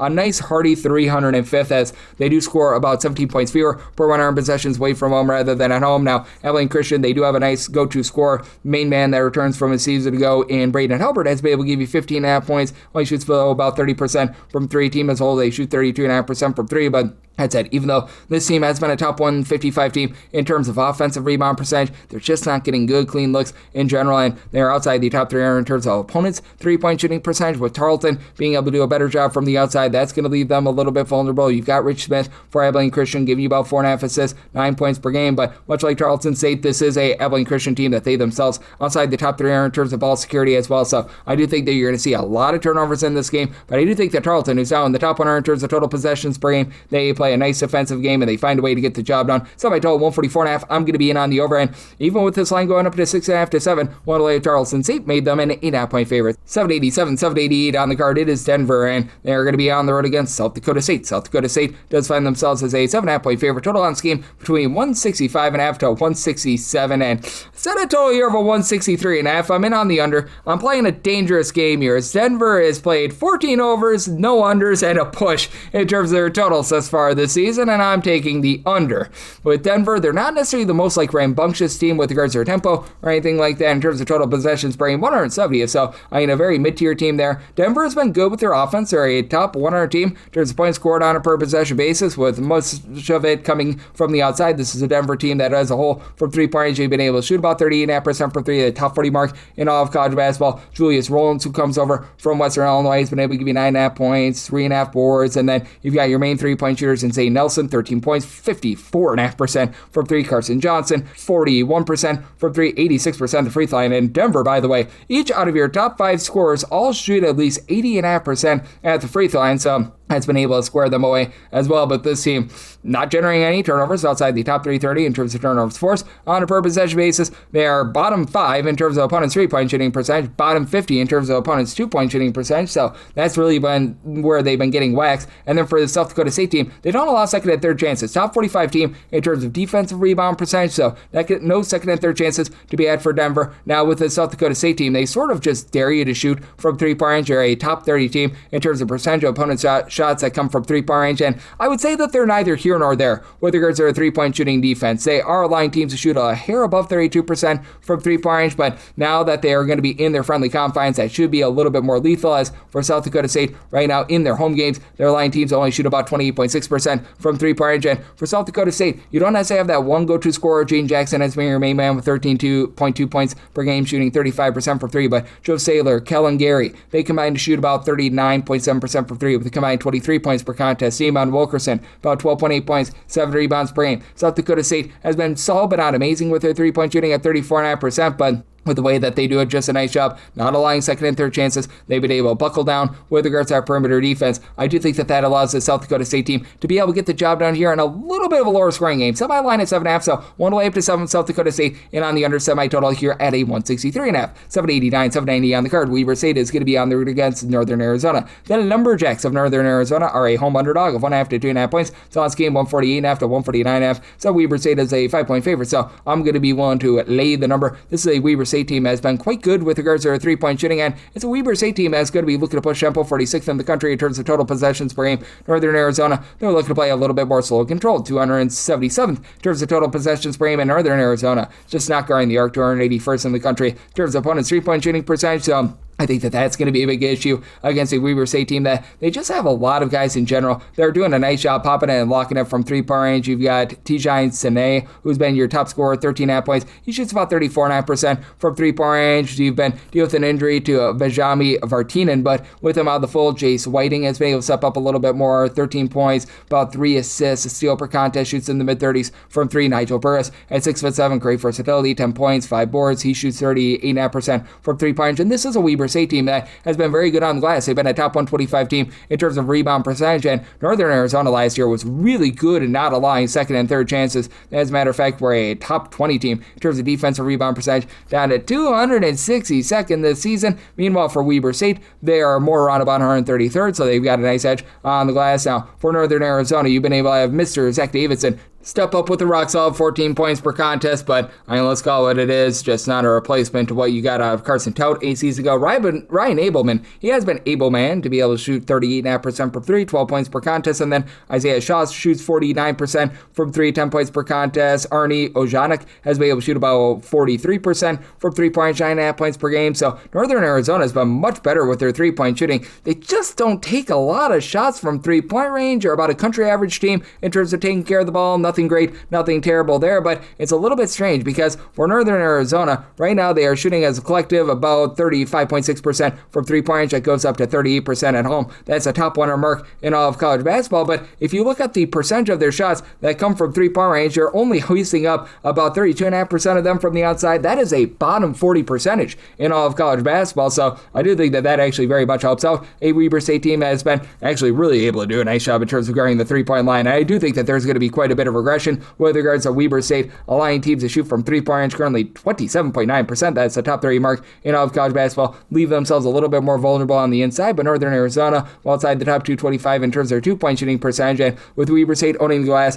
I do think that they own the game. I set my total at a 145, so going to be willing to lay it here with Weber State, and with regards to this total, I like the under. 791, 792 on the card. North Dakota State is going to be on the road against UMKC. The Kangaroos of Kansas City, right now 9.5 to a 10.5 point home underdog. 142.5 is the total, and for UMKC, I set them as a 10.5 point underdog. At 10 or less, I'm willing to lay it with North Dakota State. This Kansas City team, for some reason, has cranked up their tempo, and it makes no sense as to why. Right now, they're 89th in the country in terms of total possessions per game. Typically, they are outside the top 275 with that regard, and they're not doing anything well on offense. They're outside the top 340 in terms of points scored on a per possession basis. They're terrible at taking care of the ball. They're 360th in terms of their 3-point shooting percentage, and as a result, their rebounding is completely eroded. They're down to about 260th in terms of offensive rebound percentage. Outside the top 3 are in terms of defensive rebound percentage, just not great to say the least. And North Dakota State has actually become a really good team with their offensive rebound percentage. They didn't grab any offensive rebounds last season. Now 49th in the country in terms of percentage of their missed shots that result in an offensive rebound. And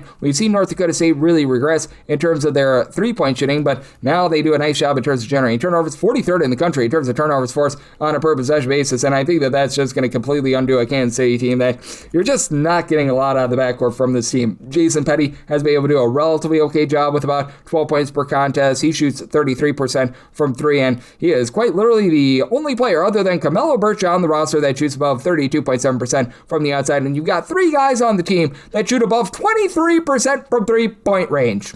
That's not good, to say the least, as you've got Uriah Evans, who's been able to give you about 12 points per contest, but for UMKC, only 2 guys, Chris Dockery, Jerome Palm, have been able to give you over 4.1 rebounds per game, and the name of the game for this team typically is good rebounding, so that's where things have really went wrong. And for this North Dakota State team, even though they don't have the 3-point shooting that they had from 8 seasons ago, they've been able to get good production out of Damari Wheeler-Thomas, 14.5 points. He shoots 37.5% from 3, and Travion Carson, he's been able to shoot about 41% from 3, 12.5 points, 2.5 assists, 2.4 steals per contest. North Dakota State has been about a country average team in terms of taking care of the ball, but with them being able to win the battle on the glass, with them being about a country average team in terms of their both 2-point shooting, offense and defense, I do think that they get the job done against a Kansas City team that's just all sorts of sloppy with it. And North Dakota State has also cranked up their tempo a little bit, 124th in terms of total possessions per game. So made North Dakota State the 10.5 point favorite. I'm going to be willing to lay it, and I do think that they turn defense into offense. So by total 144.5, I like the over. 793, 794 on the card. It is Idaho State on the road against Northern Colorado. Northern Colorado, 2.5 to 3.5 point home favorites, so between 154.5 to 155. I did make a total here of a 148. I do like the under. This is a Northern Colorado team that has a very clear forte. They do a nice job in terms of not allowing second and third chances, as Northern Colorado is not going to push the issue on defense. There's going to be a lot of clean possessions for Idaho State, as Northern Colorado 364th out of 365 teams in terms of turnovers forced on a per possession basis, but you're not going to be able to get a lot of second and third chances if you're Idaho State, a team that has been pretty solid with that regard. Northern Colorado, 23rd in the country in terms of defensive rebound percentage. At home, they allow teams to grab 17.6% of their missed shots as an offensive rebound. That is currently a top 10 mark in all of college basketball. And for Idaho State, I do think that that's going to be a little bit tough for them, and that's a big reason why I'm going to be willing to lay it with Northern Colorado. I did set them as a 4-point favorite. Idaho State has been slow but efficient on offense. Idaho State right now, 281st in terms of total possessions per game, well outside the top 300 in terms of total possessions per game away from home, but a top 115 team in terms of points per possession, with Caleb Vandergreen being your main guy, 14.5 points, shoots 40% from 3, and then Colin Hollenbeck has been able to give you 14.5 points. He shoots 41.5% from the outside. It's an Idaho State team that has been very good on the glass.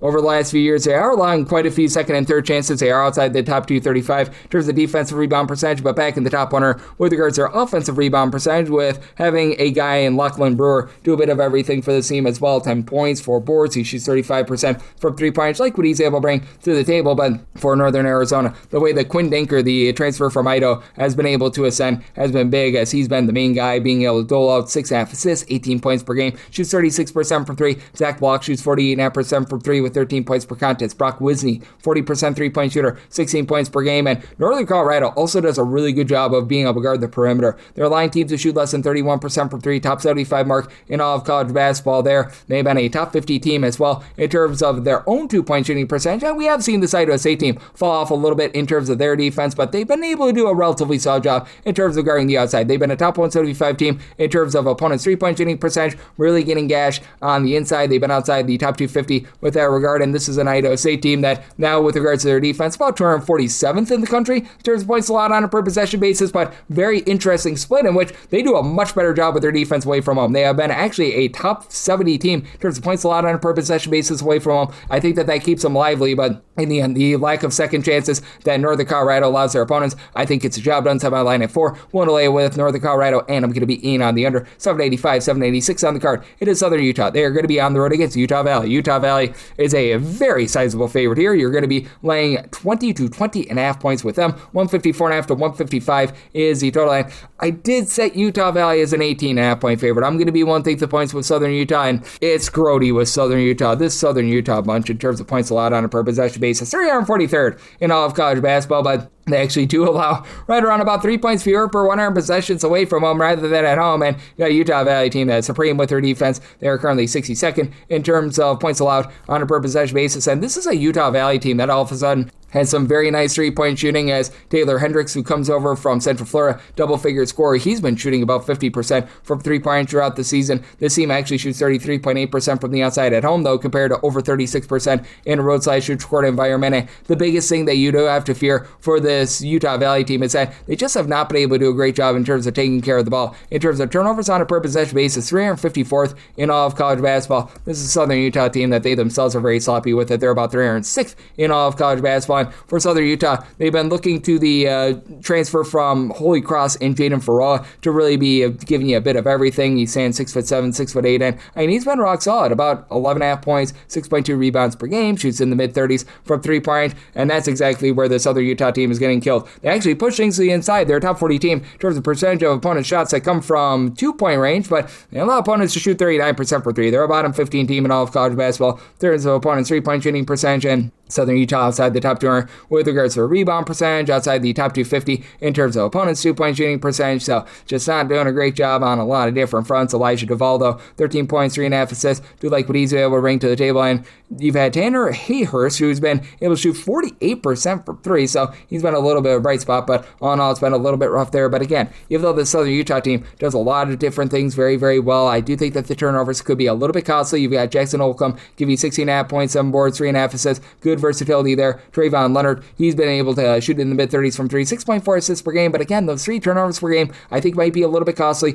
This Utah Valley team, a top 50 team in terms of overall rebound percentage. You're doing a good job of being able to own that. And this is also a Utah Valley team that's been a top 75 team in terms of opponents' 2-point and 3-point shooting percentage. So I do think that that's going to be able to help you out a little bit in this ordeal with regards to the total. Did set mine at a 150.5. I do think that the overall just inefficiency of Southern Utah on offense costs you the over, but I do think that we've gone a hair too far with regards to the spread. Willing to take 20 plus here with Southern Utah to go along with the under. 797, 798 on the card. Rutgers is going to be on the road against Illinois. Fighting Illini are a 21.5 point favorite total on this game, between 145 to 146.5. And I said Illinois as a 21.5 point favorite. Willing to lay up to 21 and not a hair more with this Illinois team. Illinois is going to be able to just absolutely dump truck this team on the glass. Now, I will say this for Illinois. They're not going to generate any sort of turnovers whatsoever. They are outside the top 340 in terms of turnovers forced on a per possession basis, but they keep things clean themselves. 37th in the country in terms of turnovers on a per possession basis on offense. And for Illinois, they are going to be able to really take it to Rutgers on the glass. As for Rutgers, you've been able to have a pair of guys that have really been able to step up for this team. Tyreek Francis in the backcourt, they've had him in a little bit more of a six-man role. He's been supplying about 13 points per contest, shooting 38.5% for three. And then you've got Dylan Grant, who's able to give you 14 points, 5.5 boards. He's a mid-30s three-point shooter as well. But for this Rutgers group, just not the same team defensively that we've seen in the past. And they're outside the top 340 in terms of their own two-point shooting percentage. That's not great, to say the least. Now, Rutgers has been able to give themselves a few second and third chances, top 135 team in terms of offensive rebound percentage. But for Illinois, even without Tomislav Ivicic being fully healthy throughout the season, this has been still a top 20 team with regards to their overall rebound percentage. You've had David Barosic do a really nice job, give you about 13 points, 8.5 rebounds per game. Keaton Wagler along Kylan Boswell in the backcourt are combining for about 30.5 points per contest. Wagler shoots 40% from three-point range, and you've got Big Z, the brother of Tomislav Ivicic, right now shooting 37% for three as a true 7-footer, give you 2.5 blocks per contest. This is a very complete Illinois team, as they are a top 100 team in terms of opponents' 3-point shooting percentage, top 35 team in terms of opponents' 2-point shooting percentage. They're owning the glass. Really, outside of being able to generate turnovers, this team has been the complete package, as they're also a top 40 team with regards to their 2-point shooting percentage as well. And they're very much looking to knife the ball down low, as they have been a little bit hit or miss with their 3-point shooting. Andrei Stojakovic has only been able to shoot 22% for three, but that should be going northward as the season goes along as well. Do think that Illinois is going to be able to take it to a Rutgers team that they do give up right around about 18 points more per 100 possessions away from home rather than at home, and they're coming off of a grueling overtime game against Oregon as well. So set a total of a 145.5 out of 146 plus. I'm in on the under. Illinois has slowed things down quite a bit from a season ago. They are down to about 251st in the country in terms of total possessions per game. I have a Rutgers team that's about 279, so do like the under, and with Illinois, I'm willing to lay up to 21 with them. 799, 800 600 on the card. Eastern Illinois is playing against Tennessee Tech. Tennessee Tech is a 1.5 point road favorite total on this game, 140.5. And with Tennessee Tech, I set them as a 2.5 point favorite, so I'm going to be willing to lay the small number now for Eastern Illinois. The one thing that has been really nice for them is getting back Andre Washington. He's a transfer that comes over from Long Island. He was missing for the first 10, maybe even a little bit more games of the season, and ever since he's been able to come back, he's been able to give you about 12 points per contest. Doesn't necessarily bomb it well from three, but he does give you nearly a steal per contest. And in the name of the game for Eastern Illinois, when they've had success is generating turnovers, they're back outside the top 10 in terms of turnovers forced on a per possession basis this season. They're outside the top 3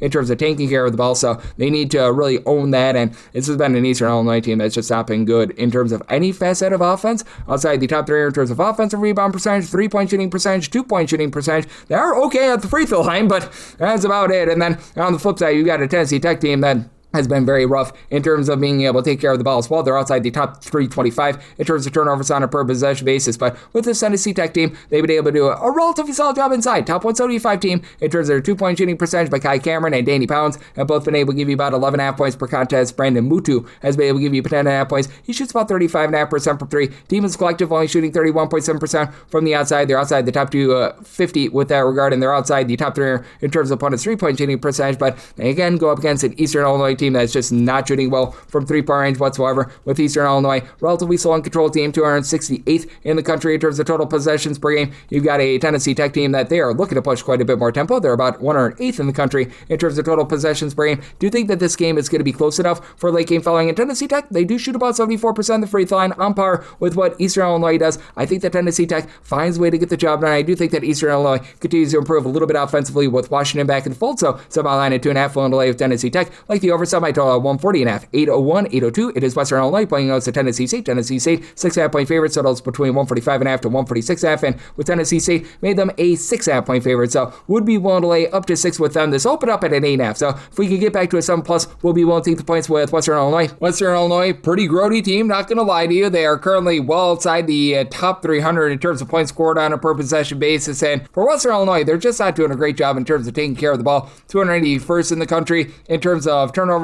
on a per possession basis, but they also face off against a squad in Tennessee State that they are doing absolutely nothing in way of being able to take care of the ball themselves. This Tennessee State team is currently 233rd in terms of turnovers on a per possession basis, and while they, on defense, have been a top 125 team in terms of generating turnovers, down a little bit from their offensive rebounding numbers of a season ago. Still relatively solid in terms of giving themselves some second and third chances, but now it's about 149th in the country in terms of percentage of missed shots that result in an offensive rebound. And for Western Illinois, in a roadside shoot score venue, they actually do grab about 29% of their missed shots as an offensive rebound. That is a top 150 mark in all of college basketball. And for Western Illinois, even though they don't have a guy like a Ryan Myers in the backcourt from a season ago, they've been able to get relatively good production on the Idaho State transfer in Isaiah Griffin, who's been supplying about 11.5 points, shoots 39.5% from three, and they need him to, because right now as a collective, they're shooting about 30.7% from three, and he's the only guy other than Gunnar Bailu, who gives you 2.5 points per contest on the roster, shooting above 32.2% from 3-point range. But Francis Nua-Kaswa has been able to give you 7.5 points, 4.5 rebounds per game. Kerry Dixon is able to give you about 6.5 rebounds per game. So these guys can match up on the inside against a Tennessee State team that has been careless with the ball, and Tennessee State is just not a good shooting team themselves.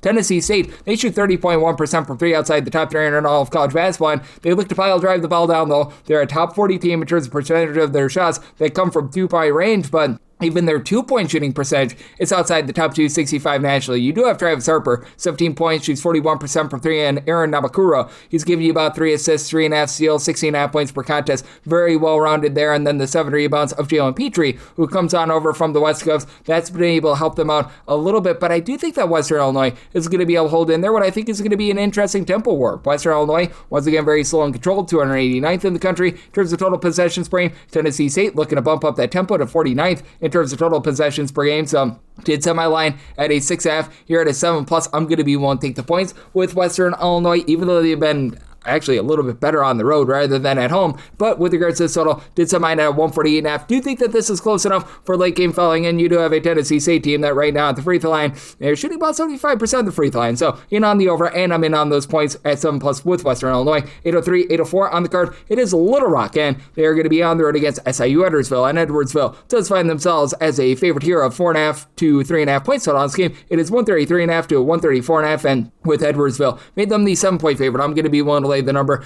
Both of these teams are going to be looking to play at a very controlled pace. Little Rock, about 267th in the country in terms of total possessions per game. Edwardsville, they're hovering right in that neighborhood, about 253rd in the country in terms of total possessions per game. But I do think that Edwardsville is going to be able to take it to a Little Rock team that just has not been good with their defense. And this Little Rock team last year was actually very rock solid on the defensive side of things. You still have Jonathan Lawson, who's been able to give you about 16 points per game, but they're getting bombed from three. They're outside the top 340 in terms of opponents' 3-point shooting percentage. They're a little bit better on the inside, but not a whole heck of a lot better. Little Rock not even grabbing for themselves a lot of second and third chances. They're about 195th in all of college basketball in terms of their offensive rebound percentage. If you look at opponents' 2-point shooting percentage, because this is an Edwardsville team that doesn't really shoot it well from 3 points, 285th in all of college basketball. And this SIU Edwardsville team has been very good on the inside. They're currently 58th in the country in terms of opponents' 2-point shooting percentage. It's an Edwardsville team that has been a top 150 team in terms of points allowed on a per possession basis, and Little Rock just not taking care of the ball whatsoever. They are outside the top 320 in terms of ball security. You've got an Edwardsville team that has been a top 135 team in terms of turnovers forced on a per possession basis, and for this Edwardsville team, I do think the big key for them is Ring Belaith, who's been able to do a nice job at about 6'7", actually closer to 6'9",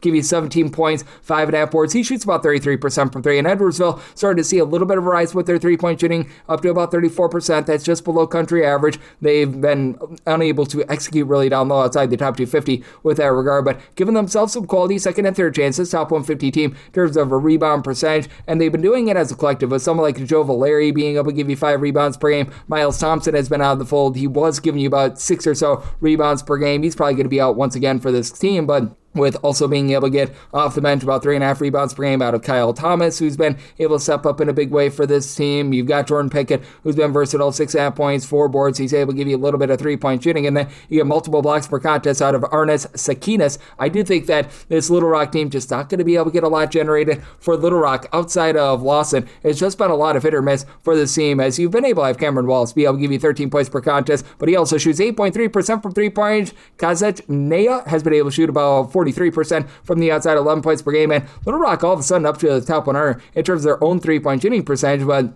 being a low-tempo team that turns the ball over 15.7 times per game, that's a big, giant issue. So I did set a total here of a 133. I'm going to be willing to lay it with Edwardsville, and a 133.5 or higher. I like that under. 805, 806 on the card. Southeast Missouri State is going to be on the road against Southern Indiana. Southern Indiana is a home underdog of 5.5 points total on this game. It is 146.5 to 147.5. Did set my line at 5.5. I was seeing some 6s, and I'm starting to see some 6.5s pop up there. So at a 6+, I'm going to be willing to take the points with Southern Indiana. Southern Indiana had a terrible time taking care of the ball to begin the season. They've been able to do a much better job here recently, and this is a Southern Indiana team that is outside the top 225 in terms of turnovers forced on a per possession basis, but they've been getting a little bit better with that regard. And for the Southeast Missouri State team, this team has been very much based around being able to generate turnovers. They're a top 85 team in terms of turnovers forced on a per possession basis. And for the Southeast Missouri State team, they've always been a relatively good perimeter defense as well. For Southeast Missouri State right now, they're allowing teams, though, to shoot about 36% from 3-point range. That's been a big fall off this year.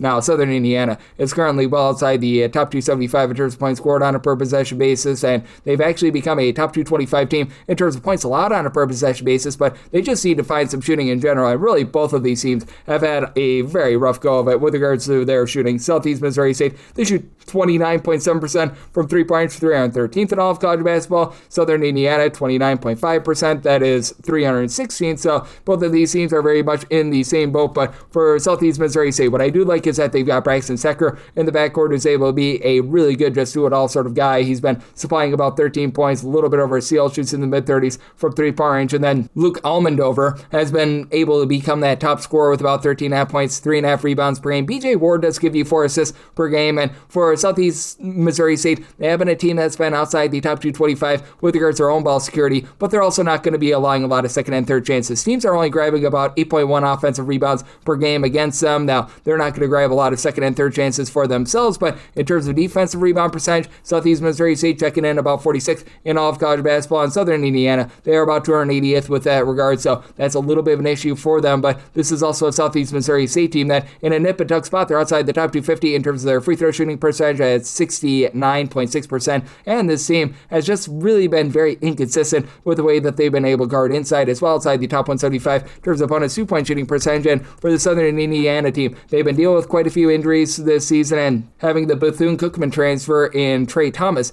being out has really hurt the team, but Ismail El-Habib and Cardale Bailey have done a nice job picking up the slack with a combined about 30.5 points per contest. Bailey is able to give you 6 rebounds and a little bit over a steal per game, and Habib has been able to shoot about 34.5% from three-point range. And with this Indiana State team, they really push the ball inside. They're a top 20 team in terms of percentage of opponent shots that do come from two-point range. With Southern Indiana, they certainly are going to have it taken to them a little bit more down low, but this is also a Southeast Missouri State team that has had a tough time taking care of the ball, and I do think that Southern Indiana, despite their shooting woes, are also outside the top 350 in terms of their free throw shooting percentage that they hold in there. So with Southern Indiana, I did set them as an underdog of 5.5 points, so at 6+, I'm going to be willing to take those points in. I did set my total here at a 147.5. Right now, I'm seeing a 148 pop onto the board. Both of these teams are actually playing at a very fast pace, especially Southern Indiana, 77th in terms of total possessions per game, but last 5 games, they've been playing at a rate about 4 to 5 possessions per game fewer, so like the under and the points here with Southern Indiana, 807, 808 on the card is Louisiana Monroe. They are going to be on the road against Louisiana.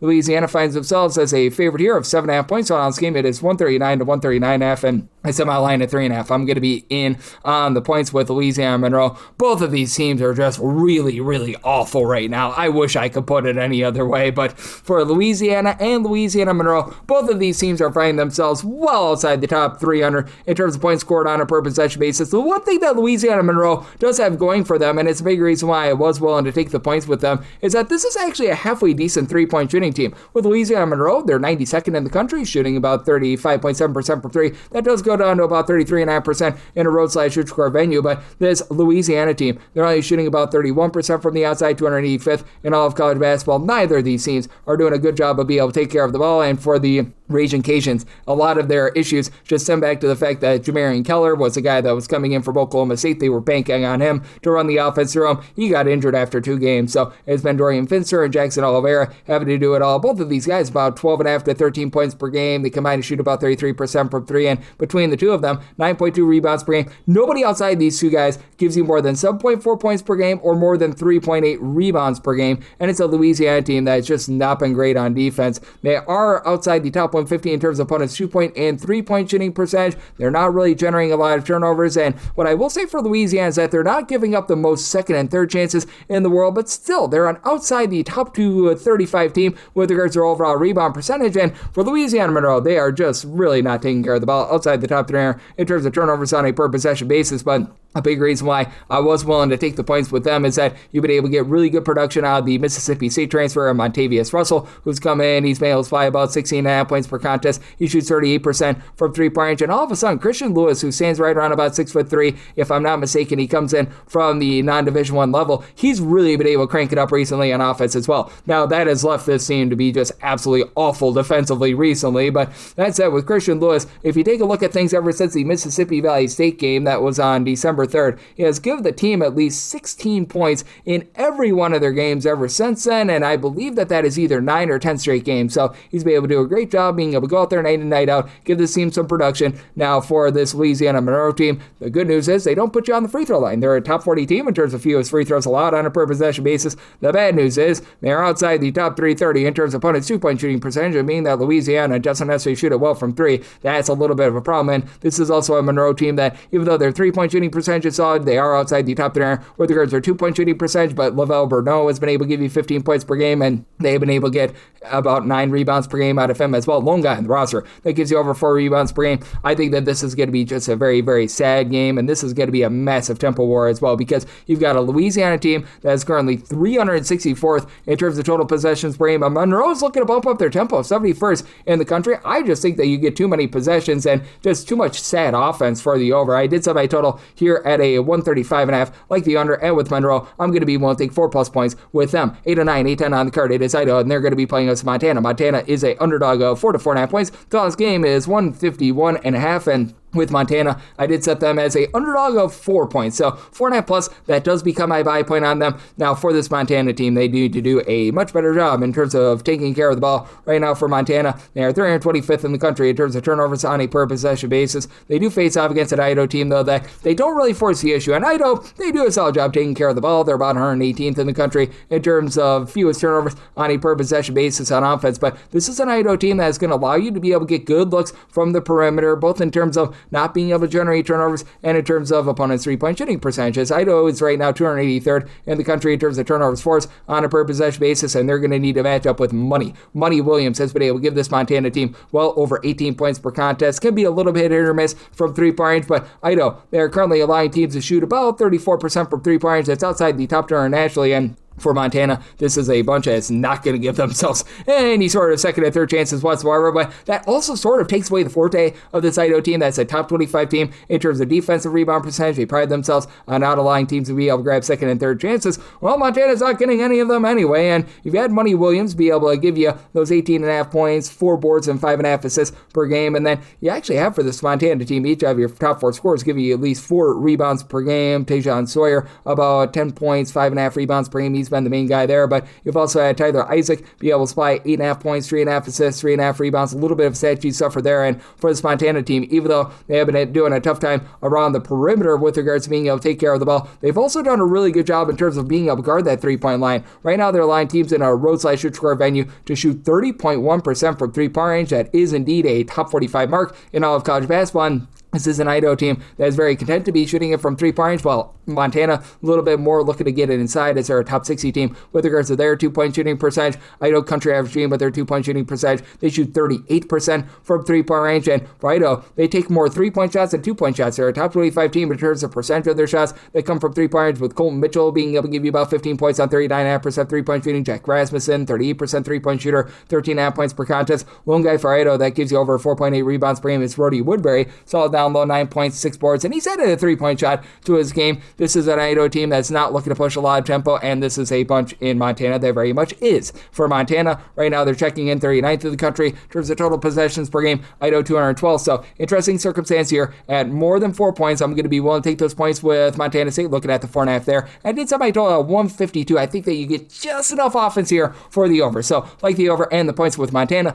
8-11, 8-12 on the betting board. Middle Tennessee on the road against UTEP, and Middle Tennessee does find themselves as a road favorite here as you're laying with them 4 to 4.5 points. Total on this game between 134.5 and to a 135.5. Even seeing a straight 3.5 out there, and I'm willing to lay with Middle Tennessee. This is a UTEP team that once again is very solid in terms of generating turnovers. Top 55 team in terms of turnovers forced on a per possession basis, but they really aren't doing anything else well. They are outside the top 230 in terms of opponents' three-point shooting percentage, and then you've got a Middle Tennessee team that is doing a very good job of being able to shut teams down from the perimeter. Right now for Middle Tennessee, they are 29th in the country in terms of opponents' three-point shooting percentage. They do leave themselves a little bit vulnerable on the inside, but year in and year out, this is a UTEP team that is all sorts of brutal on the boards. You do have a guy that I like in Jamal West who's been able to give you 10-plus points, 6-plus rebounds per game, but UTEP 321st in terms of overall rebound percentage, and Middle Tennessee more of a country average team at about 209th in the country in terms of rebound percentage. They're going to be able to win that battle down low, and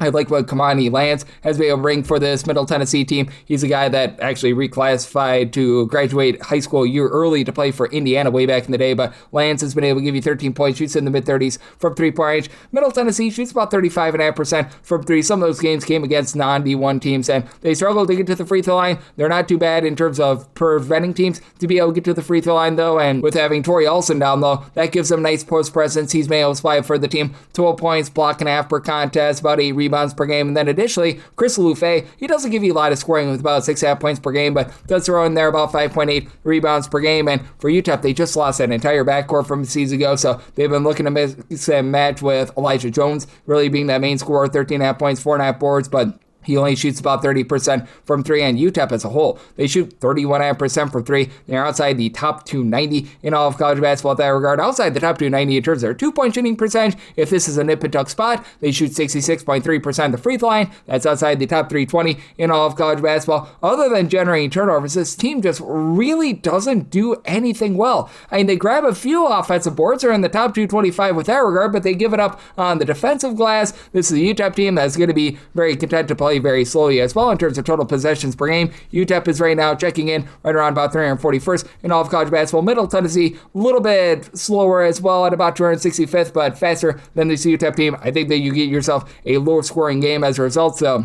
made my total a 133.5. I like the under, and with Middle Tennessee willing to lay it, I'd be willing to go up to 5 with them. 8-13, 8-14 on the card. UC Davis is going to be on the road against UC Santa Barbara. The Gauchos are a 3.5 to a 4-point favorite. Total on this game, it is 148.5, and I set a total of a 148.5. I was seeing an opener here of a 153, and right now we've got a few 149s out there. 149 is my minimum buy point on the under, as you do have a UC Davis team that is playing relatively mid-tempo, about 130th in terms of total possessions per game, and Santa Barbara is actually playing once again quite slowly, 259th in terms of total possessions per game. Santa Barbara, strong on the glass, top 90 team with regards to rebound percentage, so they're going to have that edge over UC Davis, who's about 287th, but with the Santa Barbara team, they're just getting bombed from three-point range here, outside the top 300 in terms of opponents' three-point shooting percentage, and this is a Santa Barbara team that year in and year out has been able to do a really good job with their defense, and this year it's just really went down the tubes. 317th in the country in terms of opponents' three-point shooting percentage. Meanwhile, you've got a UC Davis team that they themselves, they're 271st in the country in terms of opponents' three-point shooting percentage, and when they're in a road/neutral venue, this UC Davis team is allowing teams to shoot over 44% from three, second worst in all of college basketball. I do think that irons out a little bit more, and this is a UC Davis team that they both turn the ball over a ton. They are outside the top 270 in terms of ball security, but they're also a top 50 team in terms of turnovers forced on a per possession basis, with Connor Sevilla and Niles Cooper being able to give you a combined 28.8 points per game. And Sevilla shoots 46.5% from three-point range. You've been able to get good production out of Niko Rokac down low, 5.5 boards, pair of assists, 9.5 points per game for this UC Davis team. Typically, they rely upon one guy to do all the scoring, but now they've got a little bit more versatility. Braden Fajemi, who comes over from Central Arkansas, he's been able to give the team 2.3 steals per contest. And for Santa Barbara, main man for this team is Aiden Mahaney. He was so good a few seasons ago over at St. Mary's, and that scoring pop is back from 15 points on about 40% three-point shooting. And Santa Barbara is a top 65 team with their three-point shooting percentage at 37%. They have also been very vulnerable inside as well, outside the top 235 in terms of opponents' two-point shooting percentage, not allowing a lot of second and third chances. They've been a top 30 team in terms of defensive rebound percentage, but also for the Santa Barbara team, they are overall about 281st in terms of turnovers on a per possession basis, but they're more country average in terms of taking care of the ball at home, and I do think that they've got a nice edge down low. Zion Sensley give you 10.5 points, 7.5 rebounds per game. They've been dealing with injuries to both Mario Little and Jason Fontenot, and that has been very difficult for them to be able to deal with, especially the Little injury. But so you've been able to have Mr. Colin Smith step up 11 points per contest at 6'7". He's been able to shoot 42% from 3 points. CJ Shaw shoots 45% from three. I do think that we're going to see things iron out a little bit more with UC Davis and also the Santa Barbara team being able to guard the three-point arc a little bit better, but in a tight spot, this is a Santa Barbara team that they do shoot 76.9% at the free throw line. That is a top 50 mark in all of college basketball. You got a UC Davis team that they themselves are very willing to put you on the free throw line outside the top 290 in terms of free throws allowed on a per possession basis, and I do think that Santa Barbara starts to iron out that defense a little bit more. So at a 149 or higher, I'm going to be in on the under. And Santa Barbara did make them a 4.5 point favorite. Think that they win from within. Willing to lay that number. 8-15, 8-16 on the card. Western Kentucky is going to be on the road against New Mexico State, and New Mexico State is a 2.5 to a 3.5 point favorite. 155.5 is the total. This had a total year of a 151.5. I'm in on the under, and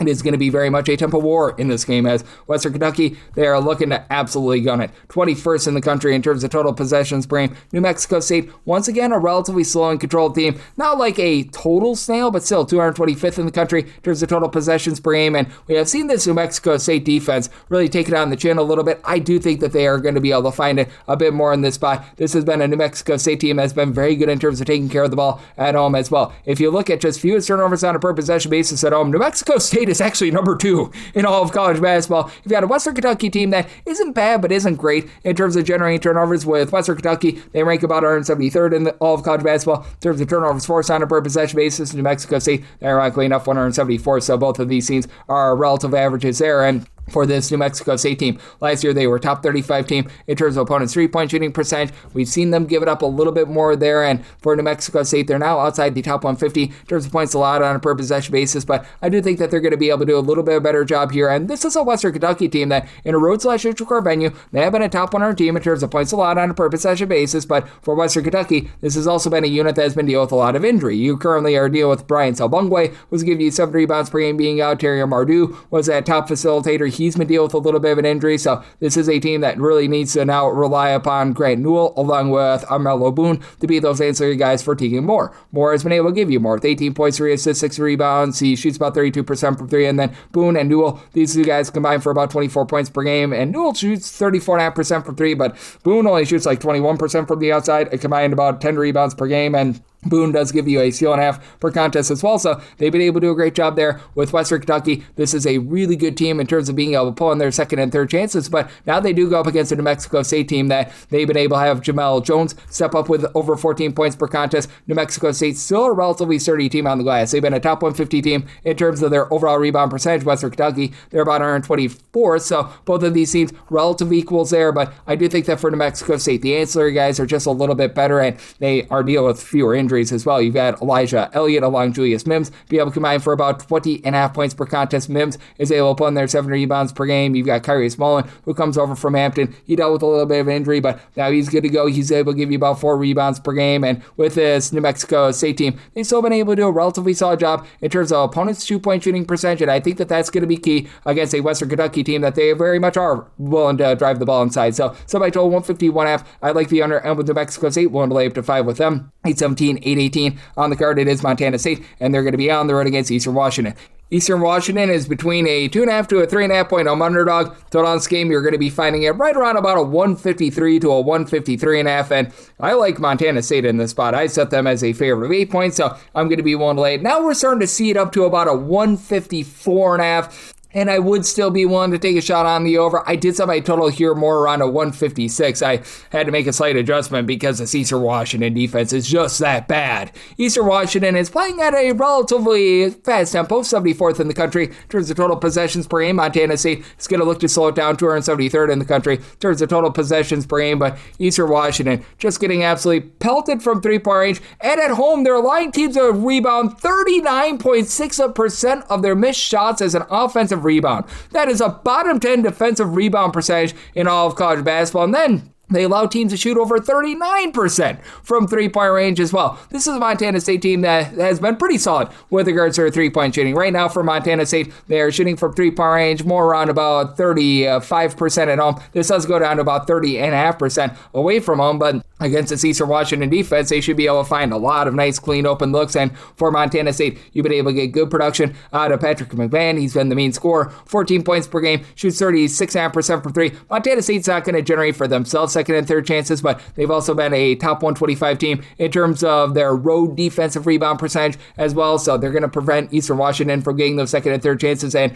on the road, Montana State is allowing teams to only shoot about 29.7% from 3. That's a top 40 mark in all of college basketball. And Montana State keeping things clean. Top 70 team in terms of fewest turnovers on a per possession basis. So they've been able to do a great job with that regard. And for Montana State as well, they're a top 100 team with their 2-point shooting percentage. At Eastern Washington, just right now, their defense is a sea of red outside of the top 320 in terms of points allowed on a per possession basis, but they are a team that at home they shoot over 36.5% from 3-point range. But again, the elixir is the fact that Montana State does such a great job in terms of being able to guard the arc. Isaiah Moses has been great for Eastern Washington, about 17 points per game, but the 3.3 turnovers per game has been an issue. He does shoot 37% from 3, and Alton Hamilton is right now shooting 43% from the outside. You've got JoJo Anderson, Stratton Rogers, who both shoot in that neighborhood about 40% from 3-point range. They combine for about 14 points per game, but I mean, for Eastern Washington, when you're outside the top 3 in terms of both opponents' 2-point and 3-point shooting percentage, and you're giving up a lot on the defensive glass, that's really not a great combination right there with them not being able to take care of the ball. Montana State is not a team that's going to be going out there and generating a whole bunch of turnovers, but they're not the world's worst team in terms of generating turnovers. I do think that Montana State goes out there, handles this game, even though they don't necessarily have a ton of supreme rebounding. Jed Miller, lone guy that gives you over 5 rebounds per game with 5.1 boards per contest, but it's one of those holes greater than some of its parts approaches, and you've got Davion Brown right now shooting 40% from 3. I think that Montana State is going to be able to find a way to get plenty of offense on this Eastern Washington team, so even though we've seen this total go up, I do like the over, and with Eastern Washington, made them an 8-point dog, so want to lay it with Montana State. 8-19, 8-20 on the card. UC Riverside, they are going to be on the road against Cal State Bakersfield.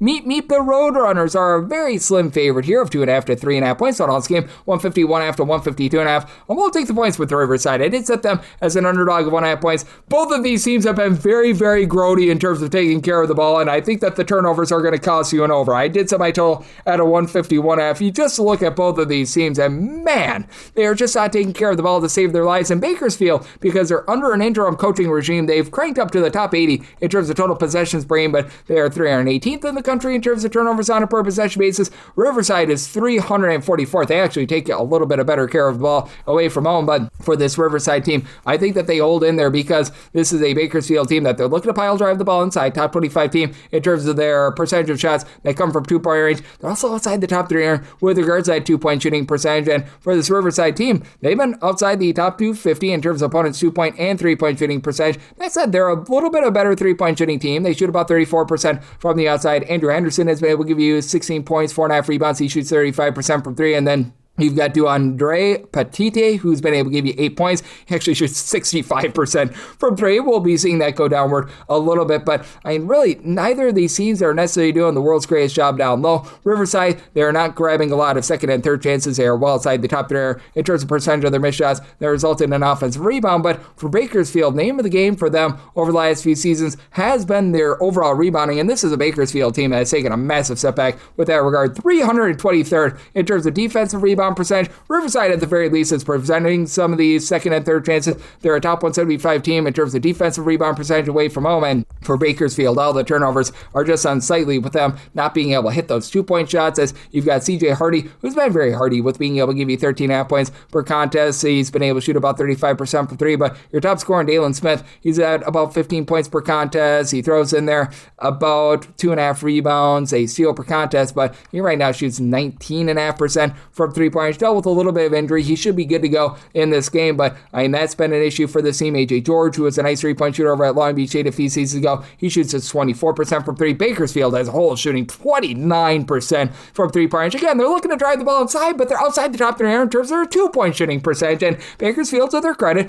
top 175 team in terms of generating turnovers, but allowing all those second and third chances on the glass, I think is going to be able to keep Riverside lively, and in a nip and tuck spot, this is a Bakersfield team that they do shoot about 74.5% at the free throw line, so a little bit of credit there. Riverside, they're more around about 72.5%, so circumstance where I set my line at 1.5, I'm going to be willing to take anything above 2+ here with Riverside, and I'm in on the under as well. This is 8-21, 8-22 on the card. Pepperdine is on the road against San Diego, and San Diego does find themselves as a 4 to a 4.5 point favorite. 147 to 148 is the total, and made a total of 147.5, mostly seeing 147.5, and that's really my max buy point here on the over. Would rather have a 147 over rather than a 148 under, even though this has been a Pepperdine team that's been outside the top 290 in terms of points scored on a per possession basis. Pepperdine is going to give you some second and third chances, 250th in the country in terms of defensive rebound percentage, and San Diego is just getting dump trucked on the glass. They are well outside the top 320 in terms of their rebound percentage, and they're allowing opponents to grab 39.1% of their missed shots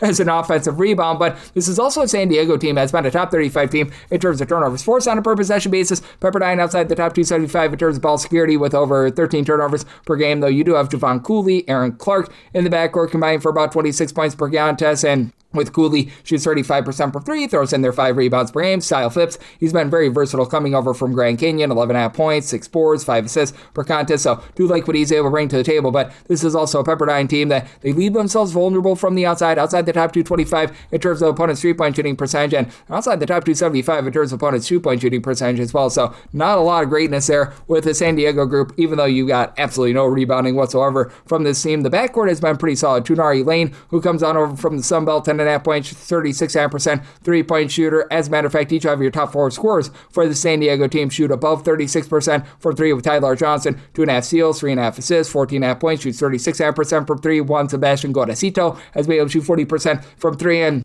a little bit of a nip and tuck spot. Each of your top 3 scorers for San Diego shoot at least 83.9% at the free throw line as well. Not a San Diego team that does a great job getting to the free throw line outside the top 3 in terms of free throw attempts on a per possession basis, and they are very weak inside outside the top 3 in terms of opponents' 2-point shooting percentage. So that means that Pepperdine, they're going to be able to probably get a little bit of something here for 6'10" Danilo Dosic, who's been able to give you 11.5 points per contest and is capable of being able to pop it from 3. And neither of these teams really pushing a ton of tempo. They're not necessarily slugs, as San Diego's about 175th in the country in terms of total possessions per game. Pepperdine more around about 233rd, but do you think that the San Diego team does a nice job being able to generate turnovers? And I do think that with San Diego being a relatively solid 3-point shooting team, they do find a way to be able to get the job done here. Semi-line at 7.5, so going to be willing to lay up to 7 here with San Diego. And I do like the 147 or less to the over. 823, 824 on the card. Cal State Fullerton is going to be on the road facing off against UC San Diego. UC San Diego is a 13 to a 13.5 point favorite. 168.5 to 169.5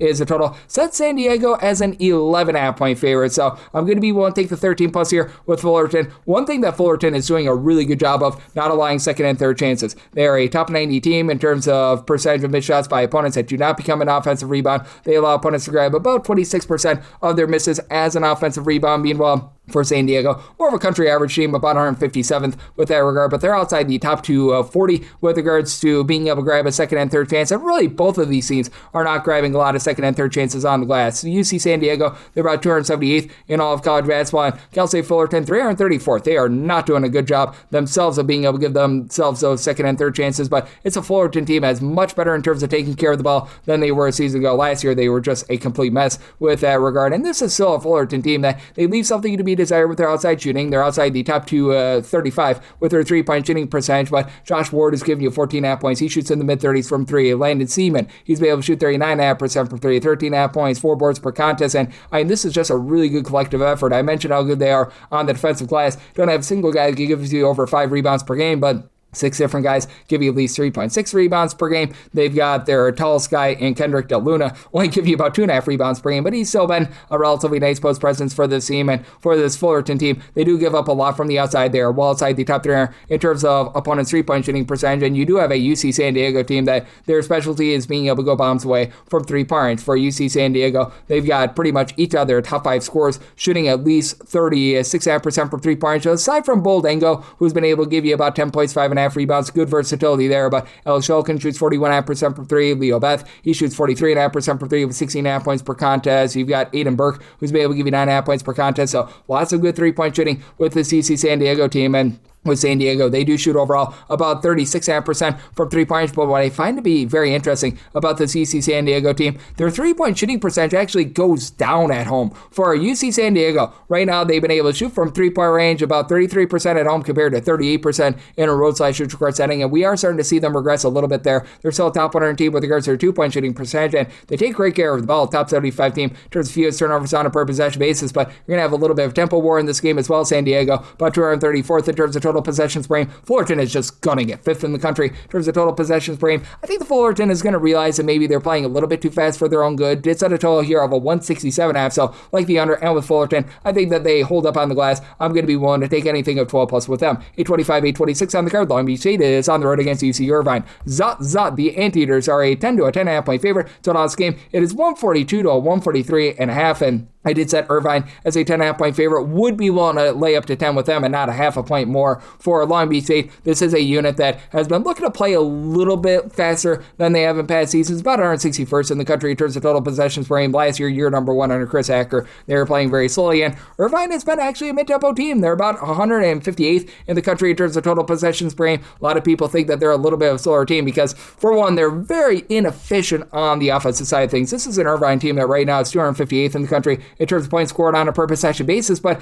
if you look at them at home, they just have not been able to score at home. I don't know what it is about them, but they're well outside the top 310 in terms of points per possession in their home games, and Long Beach State has been grody with their offense away from home. Right now, in a roadside shooter venue, they find themselves well outside the top 325 in terms of points per possession as well. But I actually do think that you get enough possessions here for the over. And this is a Long Beach State team that they actually have been able to do a pretty solid job in terms of generating turnovers. And with Long Beach State outside the top 300 in terms of turning it over on a per possession basis on offense, that should be able to work out well for them. Long Beach State, top 100 team in terms of turnovers per possession away from home. But they're one of those teams that, once again, they sort of gamble for turnovers, as if they don't generate a turnover, they leave themselves very vulnerable from the outside. They allow opponents at a roadside shoot score venue to shoot 40.4% from three-point range, well outside the top 320 in all of college basketball. And this is an Irvine team that allows absolutely nothing easy on the inside. Right now for UC Irvine, they rank in terms of points allowed on a per possession basis 34th overall. They're actually a little bit less efficient at home rather than on the road, but they do a nice job being able to control things outside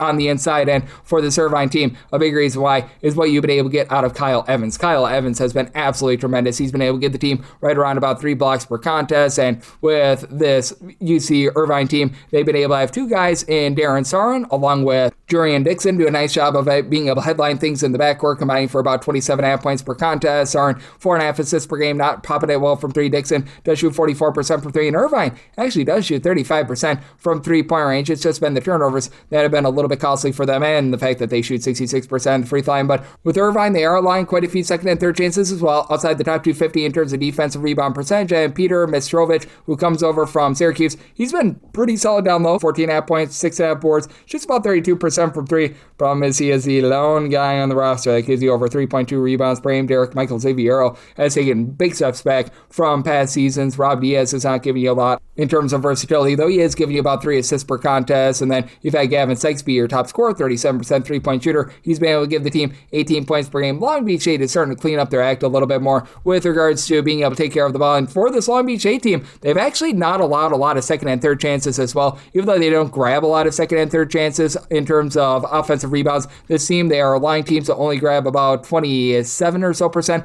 of their missed shots as an offensive rebound, but that goes to a well above 30% away from them. I actually do think that you're going to get some quality scoring here, and I do think that Irvine is going to be able to do a better job in terms of protecting the ball. They've been better here recently, and with this Irvine team being able to shoot it well from 3-point range, I do think that they find a way to get the job done. Did set a line of 10.5, so 10 or less willing to lay it with Irvine, and I'm in on the over. Somebody told at a 148.5. 827, 828 on the card. It is Pacific, and let me be specific in the fact that they are on the road against Portland, and with Pacific, they do find themselves as a slim favorite here of 2.5 to 3 points. So this game, it is 144.5. I did set a total of a 148.5. I like the over. You do have a tempo war that's going to be going on in this game. This is a Portland team that's very much looking to crank it up in terms of total possessions per game, 72nd in all of college basketball. Pacific, they're more around about 290th, and with this Portland team, they've actually been able to do a really good job of being able to execute inside. They're a top 85 team in terms of their overall 2-point shooting percentage. You've got a Pacific bunch that they've been good on the inside as well. Top 115 team with regards to their overall 2-point shooting percentage at home that goes into the top 75. So I do think that both of these teams are going to look to knife the ball inside, especially with both teams being a little bit suspect with regards to their 3-point shooting percentage. And for this Portland team, they're just all sorts of suspect in terms of their defense in general. They had one good game on defense when they were facing off against Washington State, and that is about it. And with this Portland team, they are facing off against Pacific bunch that has been very good with their interior defense, top 75 mark with regards to opponents' 2-point shooting percentage in Portland. They're more around about 241st. So I do think that that is going to be a big issue for them. For Portland, you've been able to get relatively good production out of your 2 main freshmen and Timo George along George Foxwell. These two guys combining for about 26 points per contest, and Foxwell shoots 34.5% from 3, but Portland, they shoot 29.5% from 3. That's outside the top 340 nationally for Portland as well, outside the top 320 in terms of ball security. Pacific, they've been outside the top 300 in terms of turnovers on a per possession basis as well. So both of these teams have had a little bit of a rough go of it taking care of the ball. Now, for this Portland team, they've been a top 175 team in terms of generating turnovers, and this is a Pacific team that's not really forcing the issue too much in terms of generating turnovers, but this is also a Pacific team that has been really good on the defensive glass as well. They're only allowing teams to be able to grab about 21% of their missed shots as an offensive rebound at home. That goes down to about 18.7% in a road/neutral-court venue that's more around about 23%. So they've been able to do a really good job in terms of holding up there. And I do think that for Pacific, they're going to be able to get a little bit more moving forward out of Alexis Marmoyoles, who's been really a big disappointment for the team, coming over from the Southland, only about 4.5 points per contest. But Elias Rolfe, he has been a 6'7" do-it-all player, 17.5 points, 7 boards. He shoots 44% from 3. TJ Wainwright shoots 39% from 3. Jaden Clayton, not too much of a 3-point shooter, coming over from Maine, but a good facilitator with about 5.5 assists, a little bit over a steal, 8.5 points per contest. I really like the way that this Pacific team is put together, the way that they do a nice job in terms of being able to not allow second and third chances. And I mean, even though both of these teams turn the ball over quite a bit, I do think that Pacific is going to be able to persevere through them. And in a nip-and-tuck spot, this is a Pacific team that if they have to go to the foul line to be able to get the cover, they shoot 76.5% the free throw line, top 45 mark in all of college basketball. So set a total of 148.5. I do think they get enough possessions for the over, so in on the over, and I'm willing to lay up to 4 here with Pacific. 829, 830 on the card. Seattle is going to be on the road against Oregon State, and Oregon State finds themselves as a home underdog of 4.5 points total on this game. It is 139 to 139.5. I'm in on the under. I set my total at a 135.5. You've got a Seattle bunch that is looking to play with a little bit more tempo than in past years, about 154th in the country in terms of total possessions per game, and you've got an Oregon State team that once again is very slow and controlled. Oregon State right now finds themselves 298th in the country in terms of total possessions per game, but Oregon State, as per usual, they're just not doing a great job in terms of being able to protect the ball. They do find themselves outside the top 250 in terms of turnovers on a per possession basis, and now they have to try to get through a Seattle team that has been just very good with regards to their defense. This is despite the fact that they're allowing quite a few second chances, 241st in the country in terms of defensive rebound percentage, but for Seattle, this team does find themselves 56th in terms of points allowed on a per possession basis, albeit giving up about 10 points more per 100 possessions away from home. And Corvallis is a very difficult place to play, but for Seattle, I do think that they're going to be able to get through it with Ray Maldonado doing a nice job leading things with about 15 points per game, shoots 38.5% from 3-point. Seattle, as a whole, they've been a top 125 team with regards to their 3-point shooting percentage, top 100 team in terms of opponents' 2-point and 3-point shooting percentage,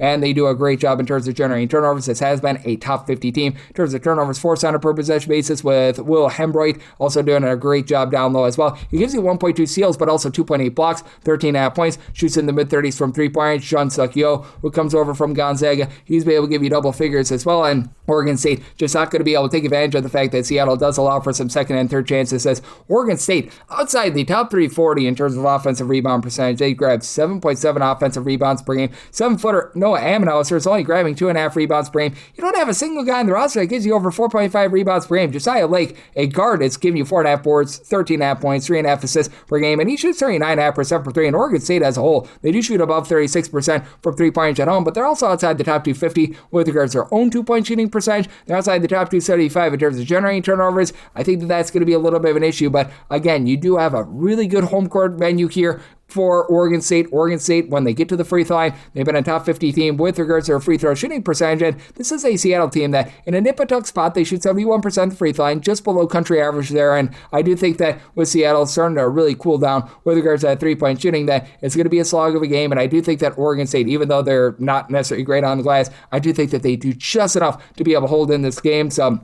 did set a total of 135.5. I do like the under and a 4+. We'll take those points with the Beavers. 831, 832 on the card. It is Cal Poly, and they're going to be on the road against Cal State Northridge. CSUN finds themselves as a pretty mid-tier favorite. You're going to be laying with Cal State Northridge 6 to 6.5 points. Total on this game between 171.5 up to now a 173.5, and did set a total of a 170. I like the under. The big reason why is that this has been a Pacific team that's had a relatively difficult time being able to take care of the ball. Recognize that they are about 256th in the country in terms of points allowed on a per possession basis, but in games played away from home, they actually climb up into the top 175 there, and this has been a Cal Poly team that has actually been relatively decent and not allowing a lot of second and third chances in games played away from home. Teams are only grabbing about 24.2% of their mid shots as an offensive rebound, and that is actually a top 40 mark in all of college basketball. This is despite the fact that Cal Poly maybe doesn't have ideal size, but they do have a lot of versatility. They've been able to get over 20 points per game out of Hamad Musa, who's been able to supply the team with about 5.5 to 6 rebounds per game. You've been able to get just a lot of mixing and matching on this team, as they don't necessarily have that one guy that's going to take over the game in terms of facilitation standpoint. Peter Benjai gives you about 3.3 assists, 15 points per game. Caden Ward has been able to give you 15 points per contest. This team as a whole, they shoot about 34% from 3-point. That's right around country average, but On the flip side, for this Cal State Northridge team, they've been very hit or miss with regards to their overall three-point shooting, as you've got Larry Hughes, the second / Larry Hughes Jr., doing a really good job being able to spy this team with over 19 points per game. He has been the top guy for them, but outside of Larry Hughes Jr., it does get to be a little bit suspect in terms of what you get from the outside, and this has been a CSUN team that has had a difficult time themselves in terms of taking care of the ball. In terms of turnovers on a per possession basis, this Northridge team, about 274th in all of college basketball. You have been able to get some nice play down low out of Mohamed Fofana with about 10 points, 7.5 rebounds per game, and then Joshua O'Garrell gives you 9 rebounds per game. It's a CSUN team that has been very much dominating the glass. They're a top 125 team in terms of their rebound percentage, but also a team that's outside the top 240 with regards to their own two-point shooting percentage. This is a CSUN team that, even though they play quite fast, you've got two teams that are going to be looking to play at warp speed. 28th in the country in terms of total possessions per game for CSUN. Cal Poly, they find themselves number 7 in all of college basketball.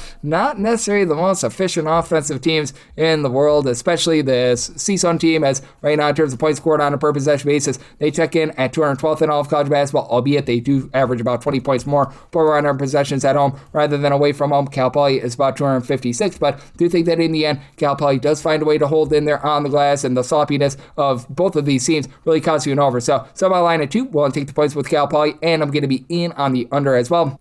833, 834. Cal Baptist is playing us at Utah Tech. Utah Tech is a underdog of 9.5 points. 142.5 is the total. Did set a total here of a 144. I like the over. You got a Utah Tech team that is a relatively mid-tempo team. In terms of total possessions per game, Utah Tech checks in at about 156 in all of college basketball, and this is a Cal Baptist team that is going to be able to just run them over on the glass. Cal Baptist is about 214th in the country in terms of total possessions per game, so not really fast or slow. And for Cal Baptist, a lot of their scoring does run through their main man, as they've been able to have Dominique Daniels go off for 21 points, 4 boards, 3.5 assists per game, but only shoots 30% for 3. Cal Baptist, they're hovering right around 300th in terms of their 3-point shooting percentage at 31.5%, but this team is a top 40 team with regards to rebound percentage, with having a trio of guys right now that have been able to give you 5+ rebounds per game. Brady Henjai, Thomas Endog, and then Rene Amadilo. Hopefully I said that last name correct. And Amadilo, he was missing for quite a bit of the season, but has come off of injury at 6'8", and he's given them even more depth down low. Martell Williams is really one of the few guys that really bombs it from three-point shooting, 33% for 3,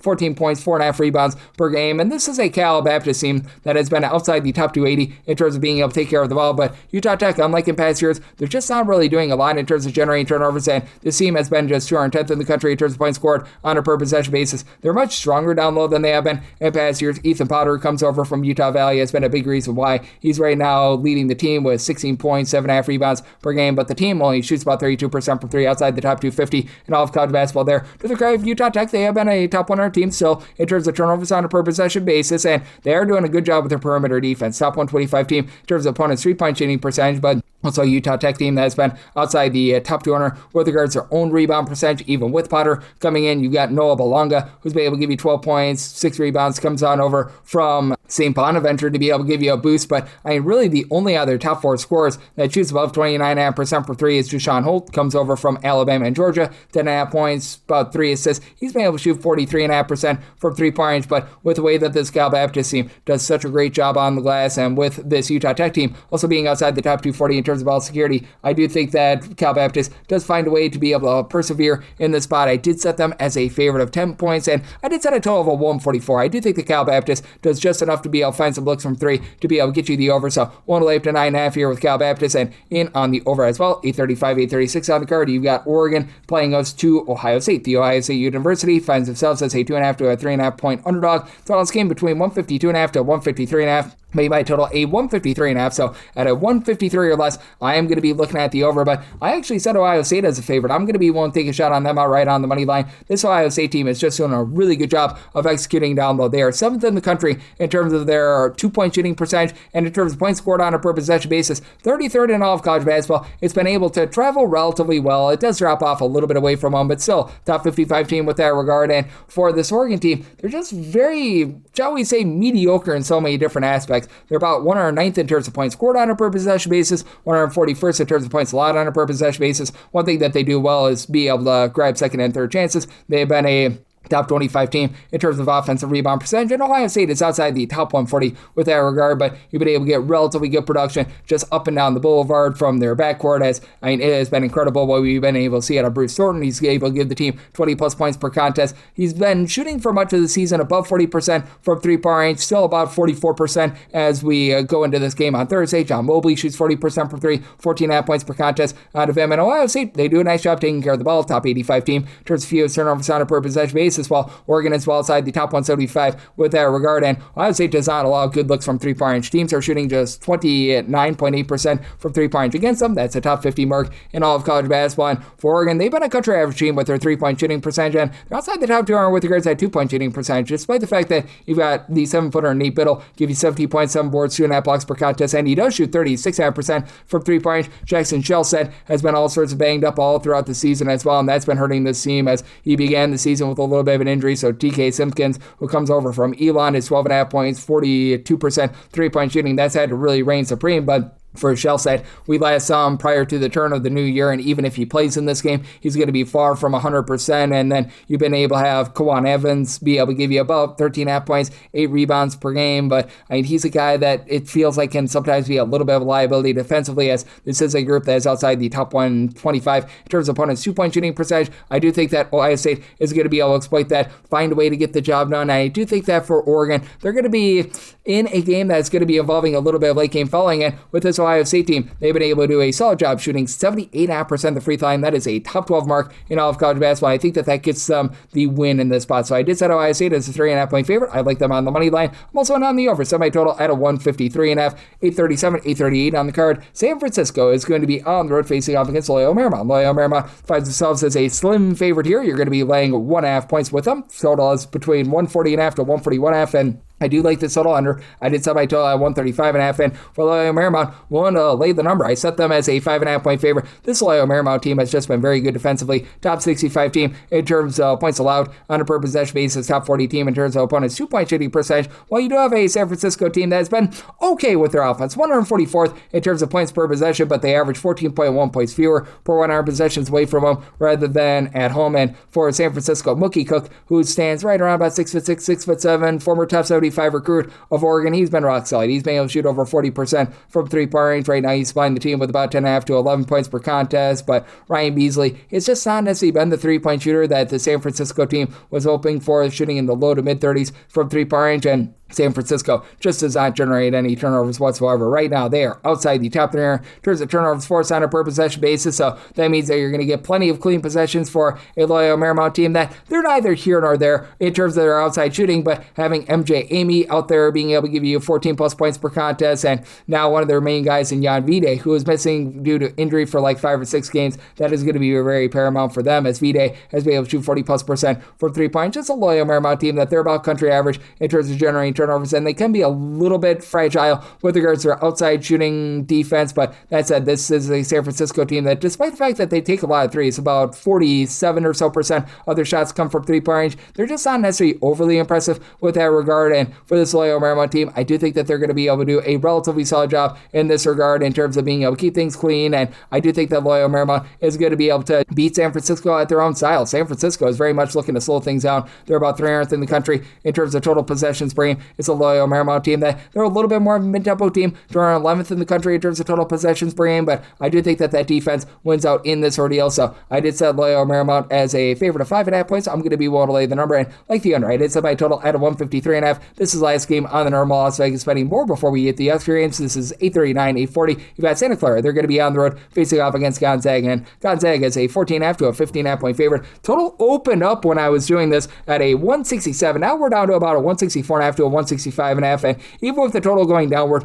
I do like the under. I did set my total here at a 162.5, and with Gonzaga, I made them the 18.5 point favorite. I'm going to be willing to lay this number. You've got a Santa Clara team that has been slowing down a little bit more in terms of their tempo. They're more of a mid-tempo team this season, about 172nd in terms of total possessions per game, and Gonzaga is still willing to play a fast style, 36th in the country in terms of total possessions per game, but this Gonzaga team has been tremendous defensively. They lead the country in terms of fewest points allowed on a per possession basis at home, and Santa Clara is not the same 3-point shooting team that they've been in past years, shooting about 32.8% from the outside. That is outside the top 200 in all of college basketball, and they've really been making their bones sound low. They're a top 50 team in terms of offensive rebound percentage and a top 45 team in terms of 2-point shooting percentage, but Gonzaga is 8th in the country in terms of opponents' 2-point shooting percentage at home, and they are a top 10 team in terms of defensive rebound percentage, with Graham Ike giving you 16 plus points, 7 plus rebounds per game. Braden Hofstra's in their 5 boards, not necessarily shooting it well from 3, but that's why you've got Adam Miller shooting well above 38% from 3-point range. And for this Santa Clara bunch, you've been able to have Elijah Mai and Christian Hammond do a nice job headlining things in terms of the overall scoring, combining for 32 points per contest.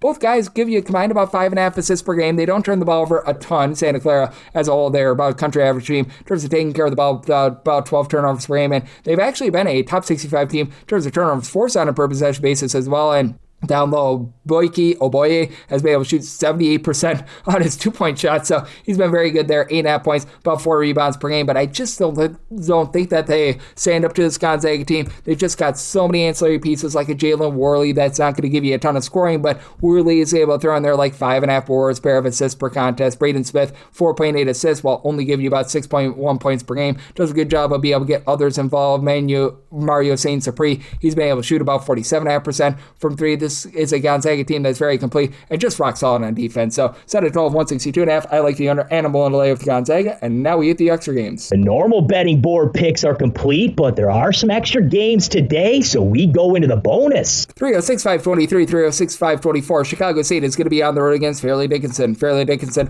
hopes to be fairly priced as 1.5 to 2.5 point favorites. 146.5 is the total. Did set a total here of a 145. I do like the under. Fairleigh Dickinson has actually really slowed themselves down from past seasons. Typically, this is a team that plays very, very up-tempo, but now in terms of total possessions per game, they find themselves well outside the top 250 in all of college basketball. Chicago State is finding themselves more of a mid-tempo team, 187th in the country in terms of total possessions per game, and both of these offenses are awful. 343rd in terms of points per possession for Chicago State. Fairleigh Dickinson a little bit better, but they find themselves at 326th in the country with this regard. And for Chicago State, the one thing that they've been able to do a relatively solid job of is being able to generate turnovers. They're a top 185 team in terms of turnovers forced on a per possession basis, and Fairleigh Dickinson typically built around their backcourt. They're just not as good this season. They're currently outside the top 290 in terms of turnovers on a per possession basis in their home games, and this is a Chicago State team that's one of the worst 3-point shooting teams that you're going to find in all of college basketball. Currently, they're shooting less than 29% from the outside, but Marcus St. Kersley along Doyle Cockrell have been able to combine for 26.5 points per contest, and Cockrell shoots 39% from 3. Was missing for about 4 games to begin the season. Braylon Bush is another guy that has been dealing with injury. He's back in the fold, so the Chicago State team is a little bit better than I think that their raw metrics indicate because they have been dealing with all those injuries. Now, Chicago State, absolutely no rebounding whatsoever. You don't have a single guy that gives you over 4.3 rebounds per game, while Fairleigh Dickinson, much more size than they've been. The past 7-footers, Real Martinoff, is giving you 8.5 points, 5.5 rebounds per game. The VMI transfer to Todd Jackson has been able to give you 9 points, 8 rebounds per game, but that 3-point shooting down to about 32.5% from the outside is just not what you're expecting to see out of them. And the team is still not guarding the arc. They're outside the top 3 in terms of opponents' 3-point shooting percentage as well. And even with the added size, Fairleigh Dickinson is outside the top 340 in terms of block shot rate, so they're not doing a great job with that regard. They've been a little bit better on the defensive glass, not allowing a lot of second and third chances in Chicago State. They are allowing teams to be able to grab about 36% of their missed shots as an offensive rebound outside the top 350 there, while Fairleigh Dickinson were around about 166. But I do think that for Fairleigh Dickinson, the just steps back that we've seen out of the backcourt and them shooting less than 70% of the free throw line in an nip and tuck spot, that is going to be a little bit costlier. I do think that Chicago State comes up with some turnovers, so about line on 1 at a 1.5 plus, won't take the points from Chicago State, and on that under semi-total at a 145. 306-525, 306-526. UMass Lowell is going to be on the road facing off against Bryant, and Bryant does find themselves as a 2.5 point favorite total on this game. It is between 144.5 to 146.5. Semi-total at a 145. At the 146 plus, I'm in on the under. You've got a UMass Lowell team that is looking to push a little bit of tempo. They're maybe not warp speed fast, but for this UMass Lowell team in terms of total possessions per game, they are hovering in that neighborhood about 137th in all of college basketball. Bryant 305th in the country in terms of total possessions per game, and neither of these teams are necessarily doing a great job on the glass. 309th for Bryant in terms of defensive rebound percentage, and UMass Lowell about 311th. Both of these teams allowing about 33% of opponents' missed shots to result in an offensive rebound. But for this Massachusetts Lowell team, even though you've been able to have the big man that has come in from Texas State and Austin Green give you 14.7.5 rebounds per game. They just don't have much else in terms of offensive production. This team is well outside the top 250 in terms of points scored on a per possession basis, and both of these teams are doing an absolutely atrocious job in terms of taking care of the ball as well. This Bryant team is well outside the top 300 in terms of turnovers on a per possession basis.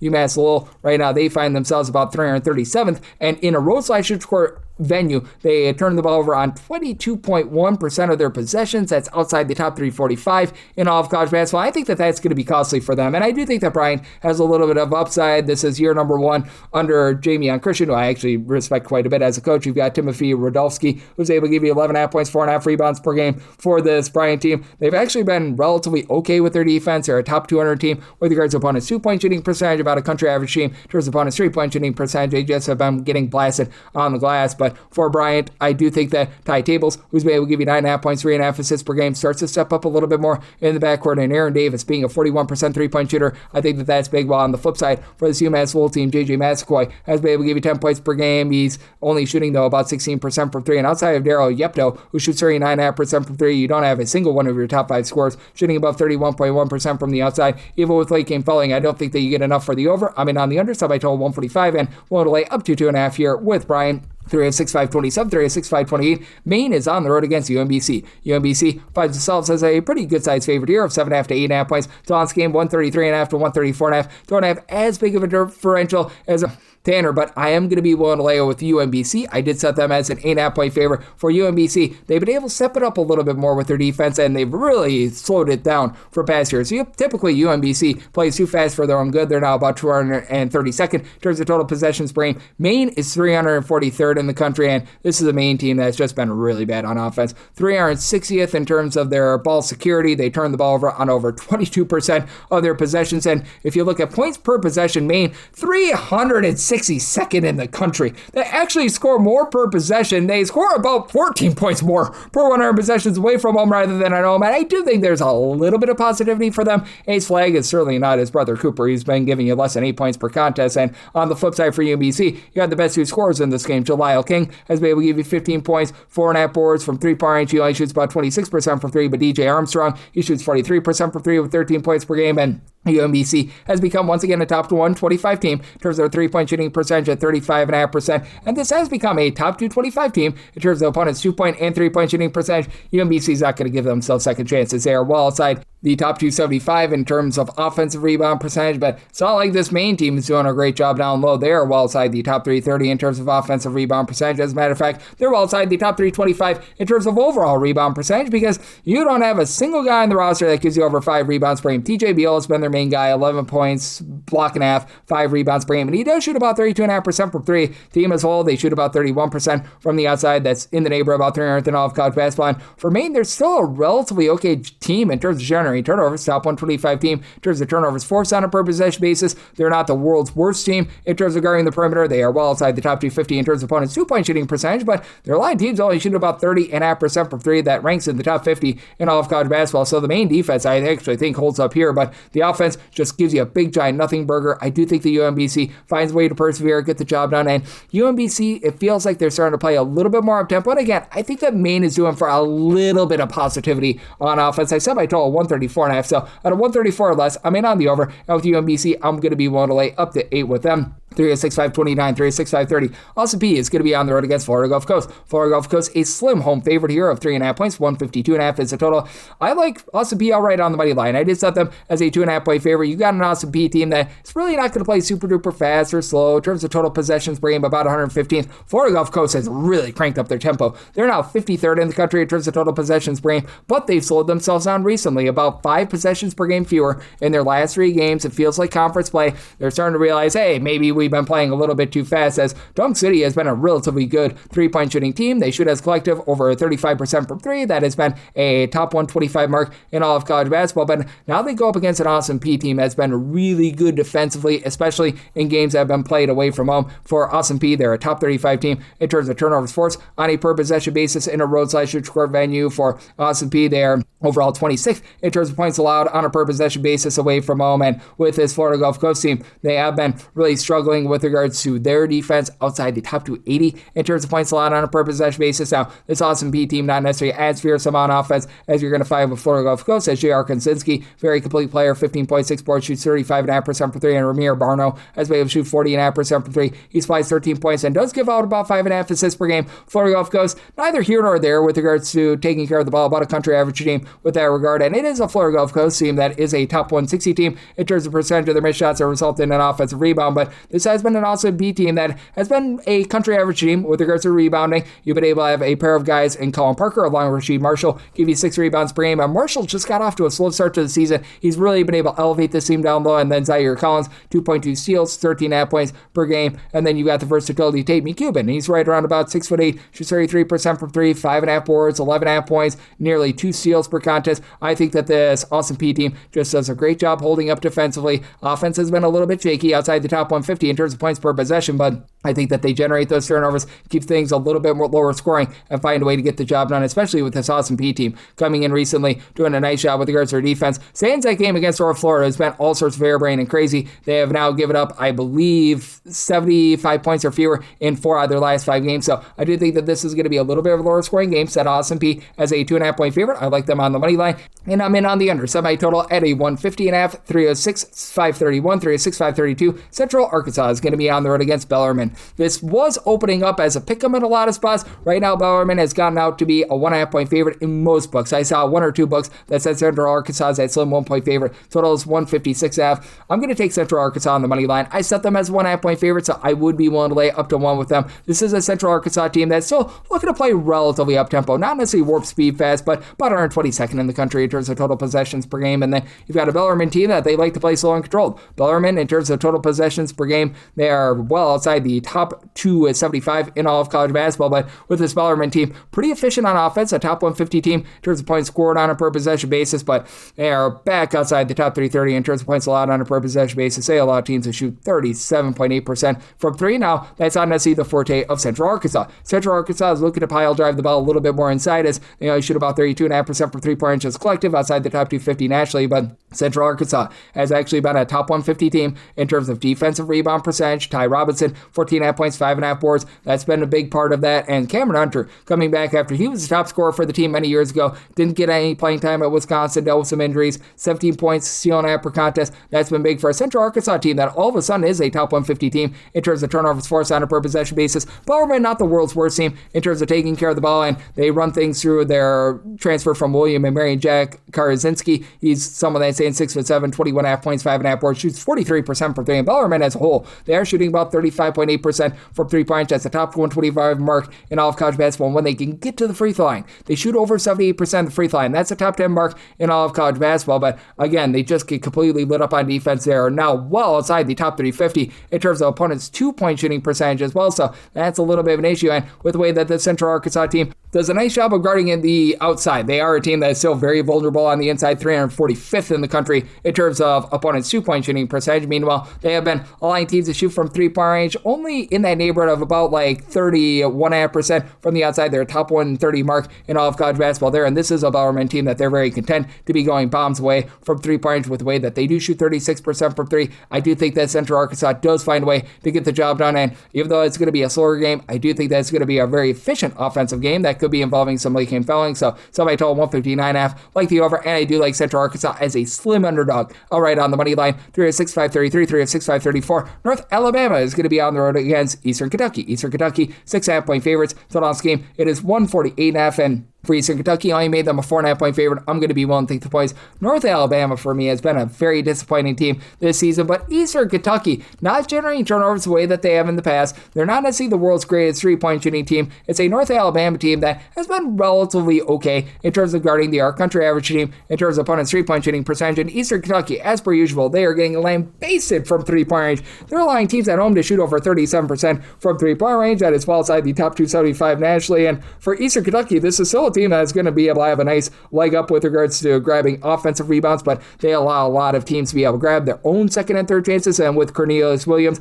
on the side of North Alabama giving you about 13 points, 10 or so rebounds per game, I think that that's going to be able to keep this team lively. You do have Montavious Myrick for Eastern Kentucky giving you about 10.5 points, 7.5 boards, so he's been good down low. 5.5 rebounds out of Jalen Cooper has been nice, but Cooper has been dealing with quite a few injuries throughout the season. Should be good to go in this one. Played in their most recent game against West Georgia, but he's been all over the place with that regard. And Juan Cranford, who comes over from St. Francis, Pennsylvania, 13 points. He's been able to shoot 37.5% from three. But this team, even though they bomb it from three-point range, this team, they take more three-point shots and two-point shots. A top 25 team in terms of percentage of their shots that come from three-point range. They only shoot about 32.5% from three-point range. And this has been a North Alabama team that's been very disappointing in their backcourt. They do lose pretty much an entire guard play from a season ago, but Dante Bacchus along Kanan Jefferson have been able to get him by him for about 26.5 points per contest, with having Kanan Jefferson shoot only 27.5% from three. It's really limited this offense. Even though North Alabama is a top 125 team in terms of fewest turnovers on a per possession basis, they are well outside the top 250 in terms of points scored on a per possession basis. But again, with Eastern Kentucky not being able to excel with their own three-point shooting and taking so many shots from three-point range as well, and for Eastern Kentucky, they only shoot about 32.5% from three. It's not like it gets a whole heck of a lot better when they're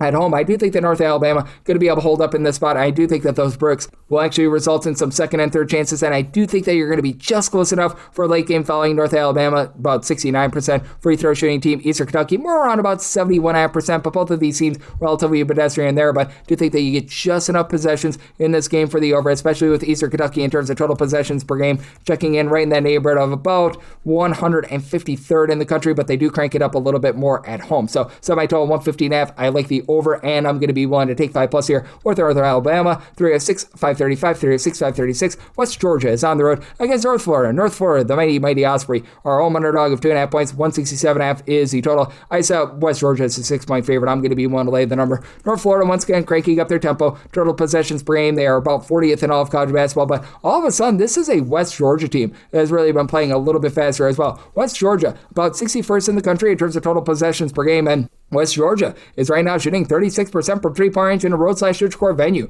That's actually a top 75 mark in all of college basketball, and North Florida is just absolutely awful defensively. I wish I could put it any other way, but this is a North Florida team that is allowing teams to be able to grab about 41.7% of their missed shots as an offensive rebound. That is the second worst mark that you're going to find in all of college basketball, and it's not like this West Georgia team is Mona Lisa Vitos of hitting the glass, but they're respectable about 206th in the country with this regard. They do allow in a roadside-switch court venue teams to grab over 30% of their misses as an offensive rebound, but Sheldon Williams-Dryden should be able to control things down low. 19 points, 9.5 boards. He gives you a little bit over a steal per contest. West Georgia, okay team at being able to take care of the ball. In North Florida, they always have their turnover wolves, and for North Florida, this is a team that's absolutely looking to bomb it from three-point range. They take over 50% of their shots from three. They're a top 15 team in terms of percentage of their shots that come from three-point range, and not to say that this West Georgia team is the most supreme defense in the world in terms of guarding the perimeter, but they're much weaker on the inside, and that I think is going to be big for this West Georgia team, as right now they're about 95th in the country in terms of opponents' three-point shooting percentage, and that goes down to 28.7%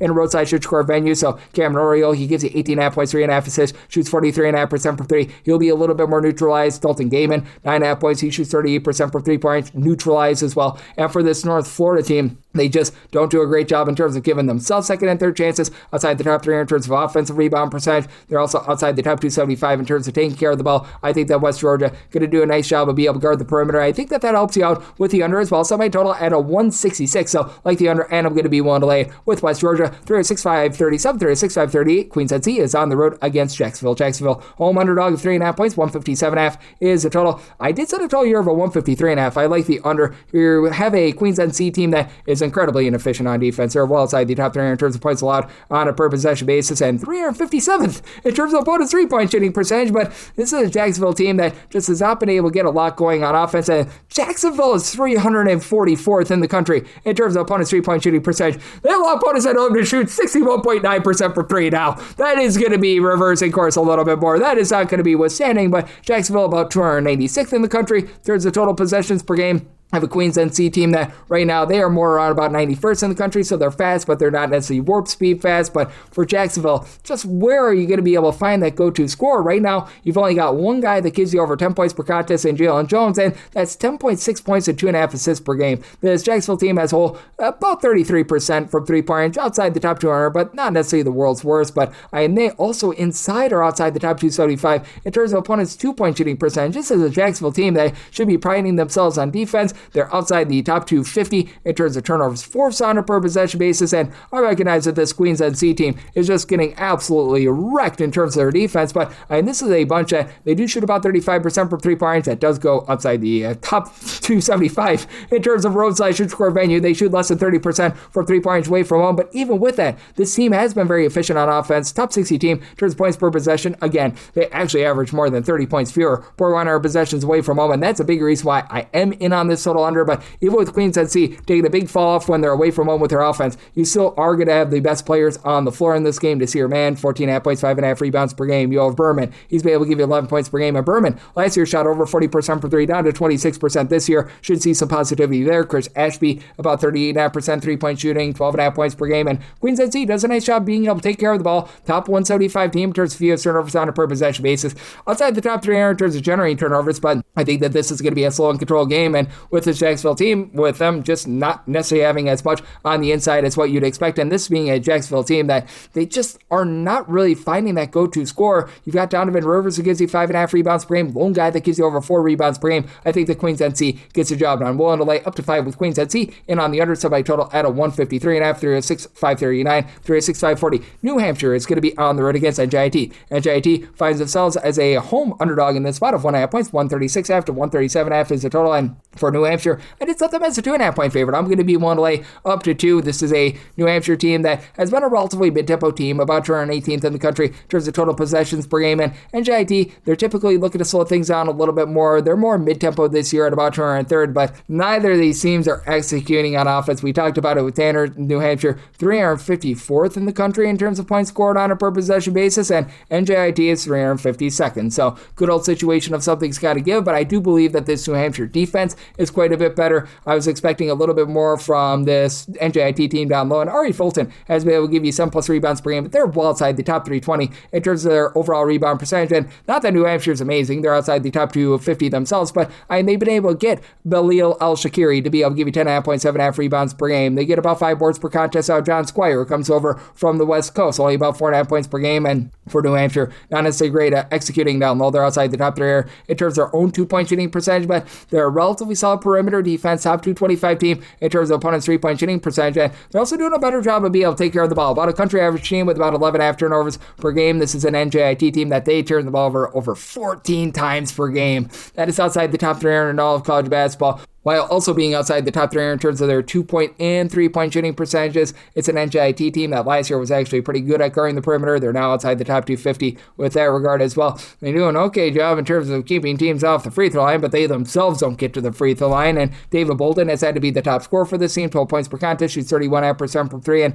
Sebastian Robinson has just dealt with injury all season long. It does look like he's getting a little bit healthier. He's up to about 10.5 points per contest, double figures in each out of the last 4 games, 3+ assists in each out of the last 4 as well, so I do think that that's a little bit of a booster for this NJIT team, but again, other than what you've been able to get out of Ari Fulton, this has been a disappointment. Down low, you've got a guy in Jordan Rogers who's able to give you 5 rebounds per game, but I do think that in the end, New Hampshire is playing a little bit better defense. I think that that wins out in what I think is going to be a relative slog of a game. I said my total at a 134.5, so I'm in on the under, and I'm willing to lay up to 2 here with New Hampshire, 306, 541, 306, 542. New Haven is on the road against Lemoyne. Lemoyne is a 4.5 to a 5.5 point favorite, 137.5 to 138.5 is the total. Operation Fade New Haven is back. We are laying it with Lemoyne. I set them as an 11.5 point favorite. This is a New Haven team that's 358th in terms of points per possession, and they're dead last in terms of possessions per game. They're not finding a way to get points up on the board. Now, they go up against a Lemoyne team that's going to absolutely destroyed with their three-point shooting defense. Lemoyne is allowing teams to shoot over 39.5% from three-point, but New Haven is 313th in terms of opponents' three-point shooting percentage as well. So this means that a Lemoyne team that is shooting 44.7% from three-point at home, they're going to get good looks. Shiloh Jackson is going to be able to dominate things down low, 15 points, 8.5 rebounds per game. With New Haven coming up from the D2 ranks, the biggest issue for them is that they just don't have the size to be able to match up with someone like the 6'8" Jackson. You've got Trent Mascara shooting 41% from three, 14 points per contest, and well, this is a unit in Lemoyne that's had a tough time taking care of the ball. They're outside the top 250 in terms of turnovers on a per possession basis. It's not like this New Haven team is really going to be just really scaring you with regards to their ability to be able to generate turnovers in terms of turnovers forced on a per possession basis. This New Haven team, more around about 140th in all of college basketball, so relatively ho-hum. And for this New Haven bunch, they should be able to get some clean possessions with their offense. Lemoyne, 313th in terms of turnovers forced on a per possession basis, but also for this Lemoyne team, you've had Amitri Moss being out of the fold, so that's meant a little bit of mixing and matching in the backcourt, and they have found their guys in Kyle Sanders and Deng Gehring, who've been able to combine for about 22.5 points per contest, and Sanders is up to about 4.5 assists per game. And for New Haven, main guy for this team has been Jabari Fitzpatrick. He's been able to supply about 12.5 points, 5 rebounds. He only shoots about 21% from three. And New Haven, they're shooting just 30.2% from three-point range overall against C1 competition. That goes below 30% from the outside. I do think that they find a little bit of positivity there, but that said, with this New Haven bunch, they're relying a lot of second and third chances on the glass. They themselves just don't have the size to match up down low, and I do think that Lemoyne, who's been shooting it so well from three-point range, they take advantage of a New Haven team that just can't guard the perimeter, and you've got Andre Pasha for the team giving you about 5 boards, 7 points per contest, and Stefano Falapoa has been able to give you about 5 rebounds per game for New Haven. I don't think that that's enough to match up with Shiloh Jackson down low. One delay with Lemoyne, set them as an 11.5-point favorite, and on the over, semi-total at a 141.5. 386-543, 386-544. Central Connecticut is going to be playing us to Stony Hill. Stony Hill finds themselves as an underdog of 8.5 points, 137.5 is the total. I'm laying it with Central Connecticut. I did set them as a favorite here of 12.5 points. This is a Stony Hill team that just has been really bad in terms of taking care of the ball, and they're dead last in the country in terms of turnovers forced on a per possession basis. That's not what you like to see from a team that turns the ball over more than 13 times per game. Now, this is a bunch that does an okay job in terms of being able to guard the perimeter. Stony Hill right now, allowing teams to shoot only about 34.5% for three, 228th in all of college basketball. And this has been a Central Connecticut team that has taken a little bit of a setback with regards to their perimeter defense. They are allowing teams to shoot 36% from the outside, but the Will Batchelor injury for Stony Hill has really been costly for them. He was averaging double figures for the first 3 or 4 games of the season. He then goes down with an injury, which means that Herman Coffey, who gives you about 14 points, shoots 40% for three. He's had to step up in a big way. Devontae Hackett, he's been able to hack it with his 10.5 points, 4 rebounds per game. And then you've got some relatively okay low post play. Ridvan Tudik has been able to give you 8 points, 8 boards per contest, and then you get 7 rebounds out of the Sacred Heart transfer in Ramon Espano Guzman, who's been also able to shoot about 32.5% from three. But this team just doing such a bad job on the turnover front has been very costly for them. And I mean, for Stony Hill, they're outside the top 3 area as well with regards to their 2-point shooting percentage. Meanwhile, this is a Central Connecticut team that's pretty content to be playing pretty slow and controlled. They're about 320th in the country in terms of total possessions per game. Stony Hill, not a blazer themselves, at about 261st in terms of total possessions per game, but Central Connecticut has been able to do a pretty sturdy job on the glass. They don't grab a lot of second and third chances themselves, but still a top 175 team in terms of rebound percentage with Max Frazier, 12 points, 6.5 boards. Doesn't really pop it from three, but this Central Connecticut team is absolutely amazing with their 3-point shooting. Overall, if you include games against non-D1 competition, they've been able to shoot 39.9% from 3-point range against D1 teams and D1 teams only, more like 38.2% for three, but that goes up to 42% when they're at home. You've got good versatility out of Aaron Smith Jr., shoots 88% the free throw line, 39.5% for three, 19.5 points per contest. Jay Rogers, 7.5 assists to 2.2 turnovers per game. Central Connecticut, top 35 team in terms of taking care of the ball, top 25 team in terms of keeping you off the free throw line. I do think that they do the little things to get the job done here in a lower scoring game against a Stony Hill team that's been outside the top 320 in terms of points per possession. Semi-total at a 134.5, like the under, and with Central Connecticut, I'm willing to lay double figures with them. 306-545, 306-546.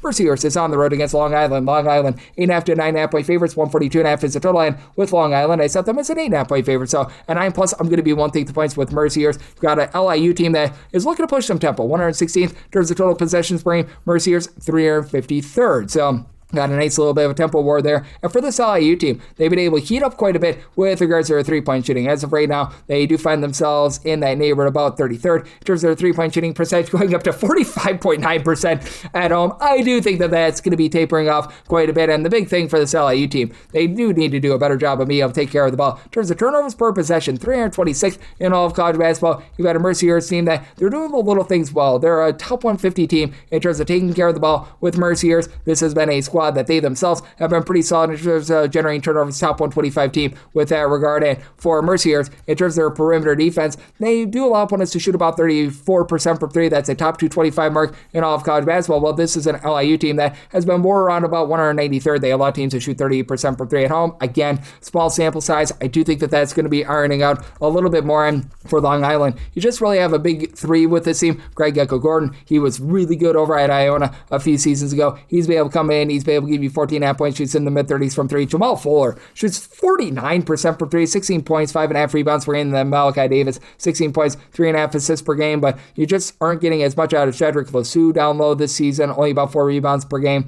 It's been a big disappointment out of Isaiah Miranda when he's been out there on the floor. He's not giving the team too much of anything whatsoever. And then for Mercyhurst, this is not a team that's really going to be going bombs away from three-point range. They only shoot as collective about 30.9% from three, but they've been able to do a nice job in terms of being able to keep teams away from getting second and third chances, and then that just overall defense has been able to keep them in games. Jake Lulleman has been able to give you 12.5 points, nearly 3 assists, shoots about 34.5% for three, and Bernie Blunt has been a great three-point shooter. Shoots 40% from three, but he and Lulleman are really the lone two guys on the roster that shoot above 32% from three, but you do have a guy in Michaelis Ivanauskis who's been able to give you 9.5 points, 5.5 boards, and Kadir Martin being able to throw in their 6.5 rebounds per game. I think that helps the team hold up on the glass, and the way the Mercyhurst generates turnovers, I think keeps them lively, so I'm going to be willing to take the points here with Mercyhurst as long as I can get a 9+, and did set my total at a 142.5. Right now, I'm mostly seeing 142 to 142.5 at a 142 or less, and on the over to go along with those points with Mercyhurst. 3-6-5-47, 3-6-5-48. You've got Wagner playing us to St. Francis, Pennsylvania. St. Francis, an underdog of 8.5 points, 146.5 to 147.5 is the total, and I said Wagner is a 9-point favorite. Willing to lay no more than 8.5, but I'm going to be willing to lay the number for Wagner. This has been a team that's been uncharacteristically fast. Typically, this is one of the slowest teams in all of college basketball. They're now a mid-tempo team, about 224th in the country in terms of total possessions per game. St. Francis underwent a coaching change in the offseason, and as a result, they've been cranking up their tempo as well. They're now about 112th in the country in terms of total possessions per game, but you need to name off what St. Francis is doing well. Other than generating turnovers, they're a mid-tier team in terms of generating turnovers, but 364th in all of college basketball in terms of opponents' three-point shooting percentage. They're 285th in terms of taking care of the ball. They're outside the top 285 with regards to rebound percentage. Now, I do like what Sky Wicks is able to bring to the table. Sky Wicks is a guy that was very good a few seasons ago over at Incarnate Word, and he's been able to supply 18.5 points, 7 rebounds per game, but team is outside the top 3 in terms of both points scored and points allowed on a per possession basis. Paris Papadopoulos has been able to give you 7.5 points. He's up to shooting 35% from three. St. Francis as a whole, they shoot about 32% from the outside, and they're well outside the top 320 in terms of their 2-point shooting percentage as well. And then on the other end, you've got a team in Wagner that it certainly has been suspect for them. They're now outside the top 275 in terms of points allowed on a per possession basis. They are very much getting blasted down low, but this is still a Wagner team that has some relatively good 3-point shooting, and I do think that that's going to be big in exploiting a St. Francis team that's not guarding the arc whatsoever this far this season. And for Wagner, they're under an interim coaching regime that has seen Nick Jones really be able to rise up 14.5 points, 2.5 assists. He only shoots about 30% for three, but you've got Eduardo Placer give you about 10 points, 4 boards. He shoots about 37% for 3-point. It's a Wagner team that has been outside the top 275 in terms of defensive rebound percentage, but this is also a unit that has been able to shoot about 35% from 3-point. Wagner outside the top 3 in terms of ball security, but have a St. Francis team that they themselves have been just turning the ball over left and right, and I do think that his team is going to be able to get quite a bit moving forward out of both Jaden Baker along with Benil Basil, who have been able to combine for about 9.5 rebounds, both give you about 9.4 points per contest, and do think that Wagner executes on offense to be able to find a way to get the job done. I did set Wagner as a 9-point favorite. I'm going to be willing to lay the number. Did set a total here of a 149 with the way that both of these teams are cranking up the tempo, so in on the over, 3-6-5-49, 3-6-5-50, sets in place. So set Lipscomb. Lipscomb is a favorite of 11.5 points on the road, 150.5 is the total. Set my line at 10.5, 11+. I'm going to be willing to take the points with sets Stetson, you do have a Lipscomb team that's looking to push a little bit of tempo, 86th in the country in terms of total possessions per game. Stetson is more around about 272nd in the country, and this is a Stetson team that year in and year out, they're just absolutely terrible on the glass. 338th with regards to rebound percentage. Lipscomb 307th though, and Lipscomb, the name of the game for them is generating turnovers. They have been a top 125 team in terms of turnovers forced on a per possession basis, and they actually retained a few guys from the Lenny Acuff era, most notably Grant Ansman, 13.9 points, 6.5 boards, shoots 39.8% from three-point range, and then Ross Caladino has been able to give you 11 points. He shoots 40% from three, and Lipscomb as a whole, they do shoot 36.5% from three-point range, and this is a Stetson team that this should come as no shock to you whatsoever. They are outside the top 275 in terms of opponents' three-point shooting percentage, and they've taken a fall off to being 301st in the country with regards to their own three-point shooting percentage, but at home, I recognize it's a small sample size at home, they actually do shoot about 42% from three-point range. This is a Lipscomb group that has been outside the top 2 with regards to opponents' three-point shooting percentage. You've been able to get some good production out of Mateo Esmeraldo, who's been able to give you about 7 assists per game for a Lipscomb team that is pretty solid in terms of taking care of the ball. Top 175 team in terms of fewest turnovers on a per possession basis, so they're making the most out of it. And for Stetson, they have been outside the top 3 in terms of their own ball security, outside the top 3 in terms of their free throw shooting percentage at 64%. But I do think that they're going to be able to get more out of Jamie Phillips, who's only shooting about 32.5% from three, but has led the way with 15.5 points, 5.5 rebounds per game. Stetson not going to grab a lot of second and third chances, but Colin Cool still has been able to give you 5 boards, 8.5 points per game. This is a Lipscomb team that does find themselves very vulnerable from the outside, and Stetson's going to allow a lot of looks inside. They're outside the top 335 in terms of opponents' 2-point shooting percentage, but this is a Lipscomb team that they're very content to just be going bombs away from the outside. If you look at their percentage of shots that do come from 3-point range, Lipscomb is right now 27th in all of college basketball, and this is a Stetson team that they typically do like to take a lot of shots from three. They're about 69th in the country with percentage of their shots that come from 3-point range, but I do think that they're going to be able to find a few cracks in this Lipscomb team, and I do think that with Lipscomb allowing teams to shoot 35.5% from 3-point range in a roadside-court venue, that does allow the Stetson team to remain lively, and I do think that you just get a few too many turnovers for the over, so I might total 148.5, like the under, and with Stetson willing to take 11 plus with them, and we're going to have things up with 306.551, 306.552. Vermont plays us at Binghamton. Binghamton is an underdog of 19.5 points, 143.5 is the total, and for Vermont, made them a 17-point favorite. I'm going to be willing to take the points. Vermont has just been uncharacteristically terrible at guarding the 3-point line. They're allowing opponents to shoot 36.9% for three. Now that does go down to about 31.2% at home, and Vermont always has some really big home and road splits, but this is a Vermont team that's not going to put you under any duress whatsoever. Really, neither of these teams are. Binghamton is 352nd in the country in terms of turnovers forced on a per possession basis. Vermont is 327th, and Vermont in their home games, a bottom 5 team in terms of generating turnovers on a per possession basis on defense, and Vermont super duper slow once again, 329th in terms of total possessions per game. Binghamton, they're not pushing pace at 274th, and for Binghamton, they've been dealing with the injury to Demetrius Lilly, who's been averaging darn near a double-double for them, so that's been a massive issue, but I just think that there's a little bit of positivity due for a Binghamton team that right now is shooting 29.4% from 3-point range. I mean, Jeremiah Quigley was a rock-solid guard over at Iona, 13.6 assists per contest, shooting 13% from 3. Is he an amazing 3-point shooter? No, he's better than 13%, though. Wes Peterson, great name. He's been able to shoot 39.5% for three with 8.5 points per contest. Jackson Magini is able to give you 9.5 points per game, but this is also a team that's well outside the top 3 in terms of opponents' 3-point shooting percentage as well, and Binghamton grabbing no second chances whatsoever. They're outside the top 340 in terms of percentage of their missed shots that result in an offensive rebound. But guess who else is not grabbing any sort of second and third chances? Vermont. And Vermont is doing a good job in terms of not allowing opponents to be able to grab a lot of second and third chances either. Meanwhile, Binghamton,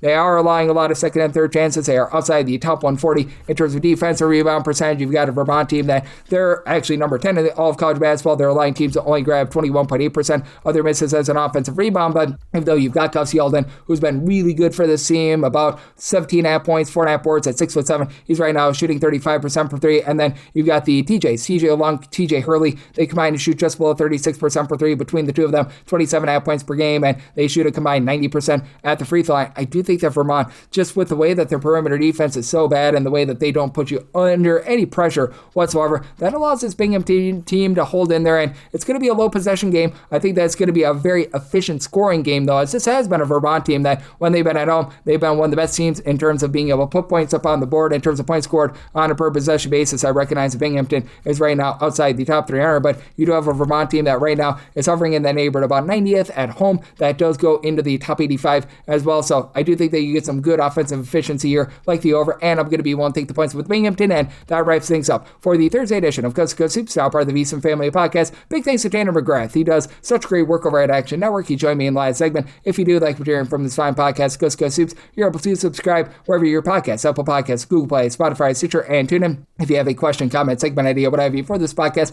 you have one of two ways to be able to fire those in. First one is my Twitter/X timeline at gunit_D1. Keep in mind, the RCM, they mean does not matter, so per usual, please do send these into the timeline. Other way is find an Apple Podcast review. If you rate this podcast 5 stars, it's very much appreciated. From there, you're able to fire in whatever you'd like to hear on this podcast via that 5-star review. Coming at you guys every single day on this podcast with picks and analysis on every game every day, so I'll be back with you once again tomorrow. Thank you.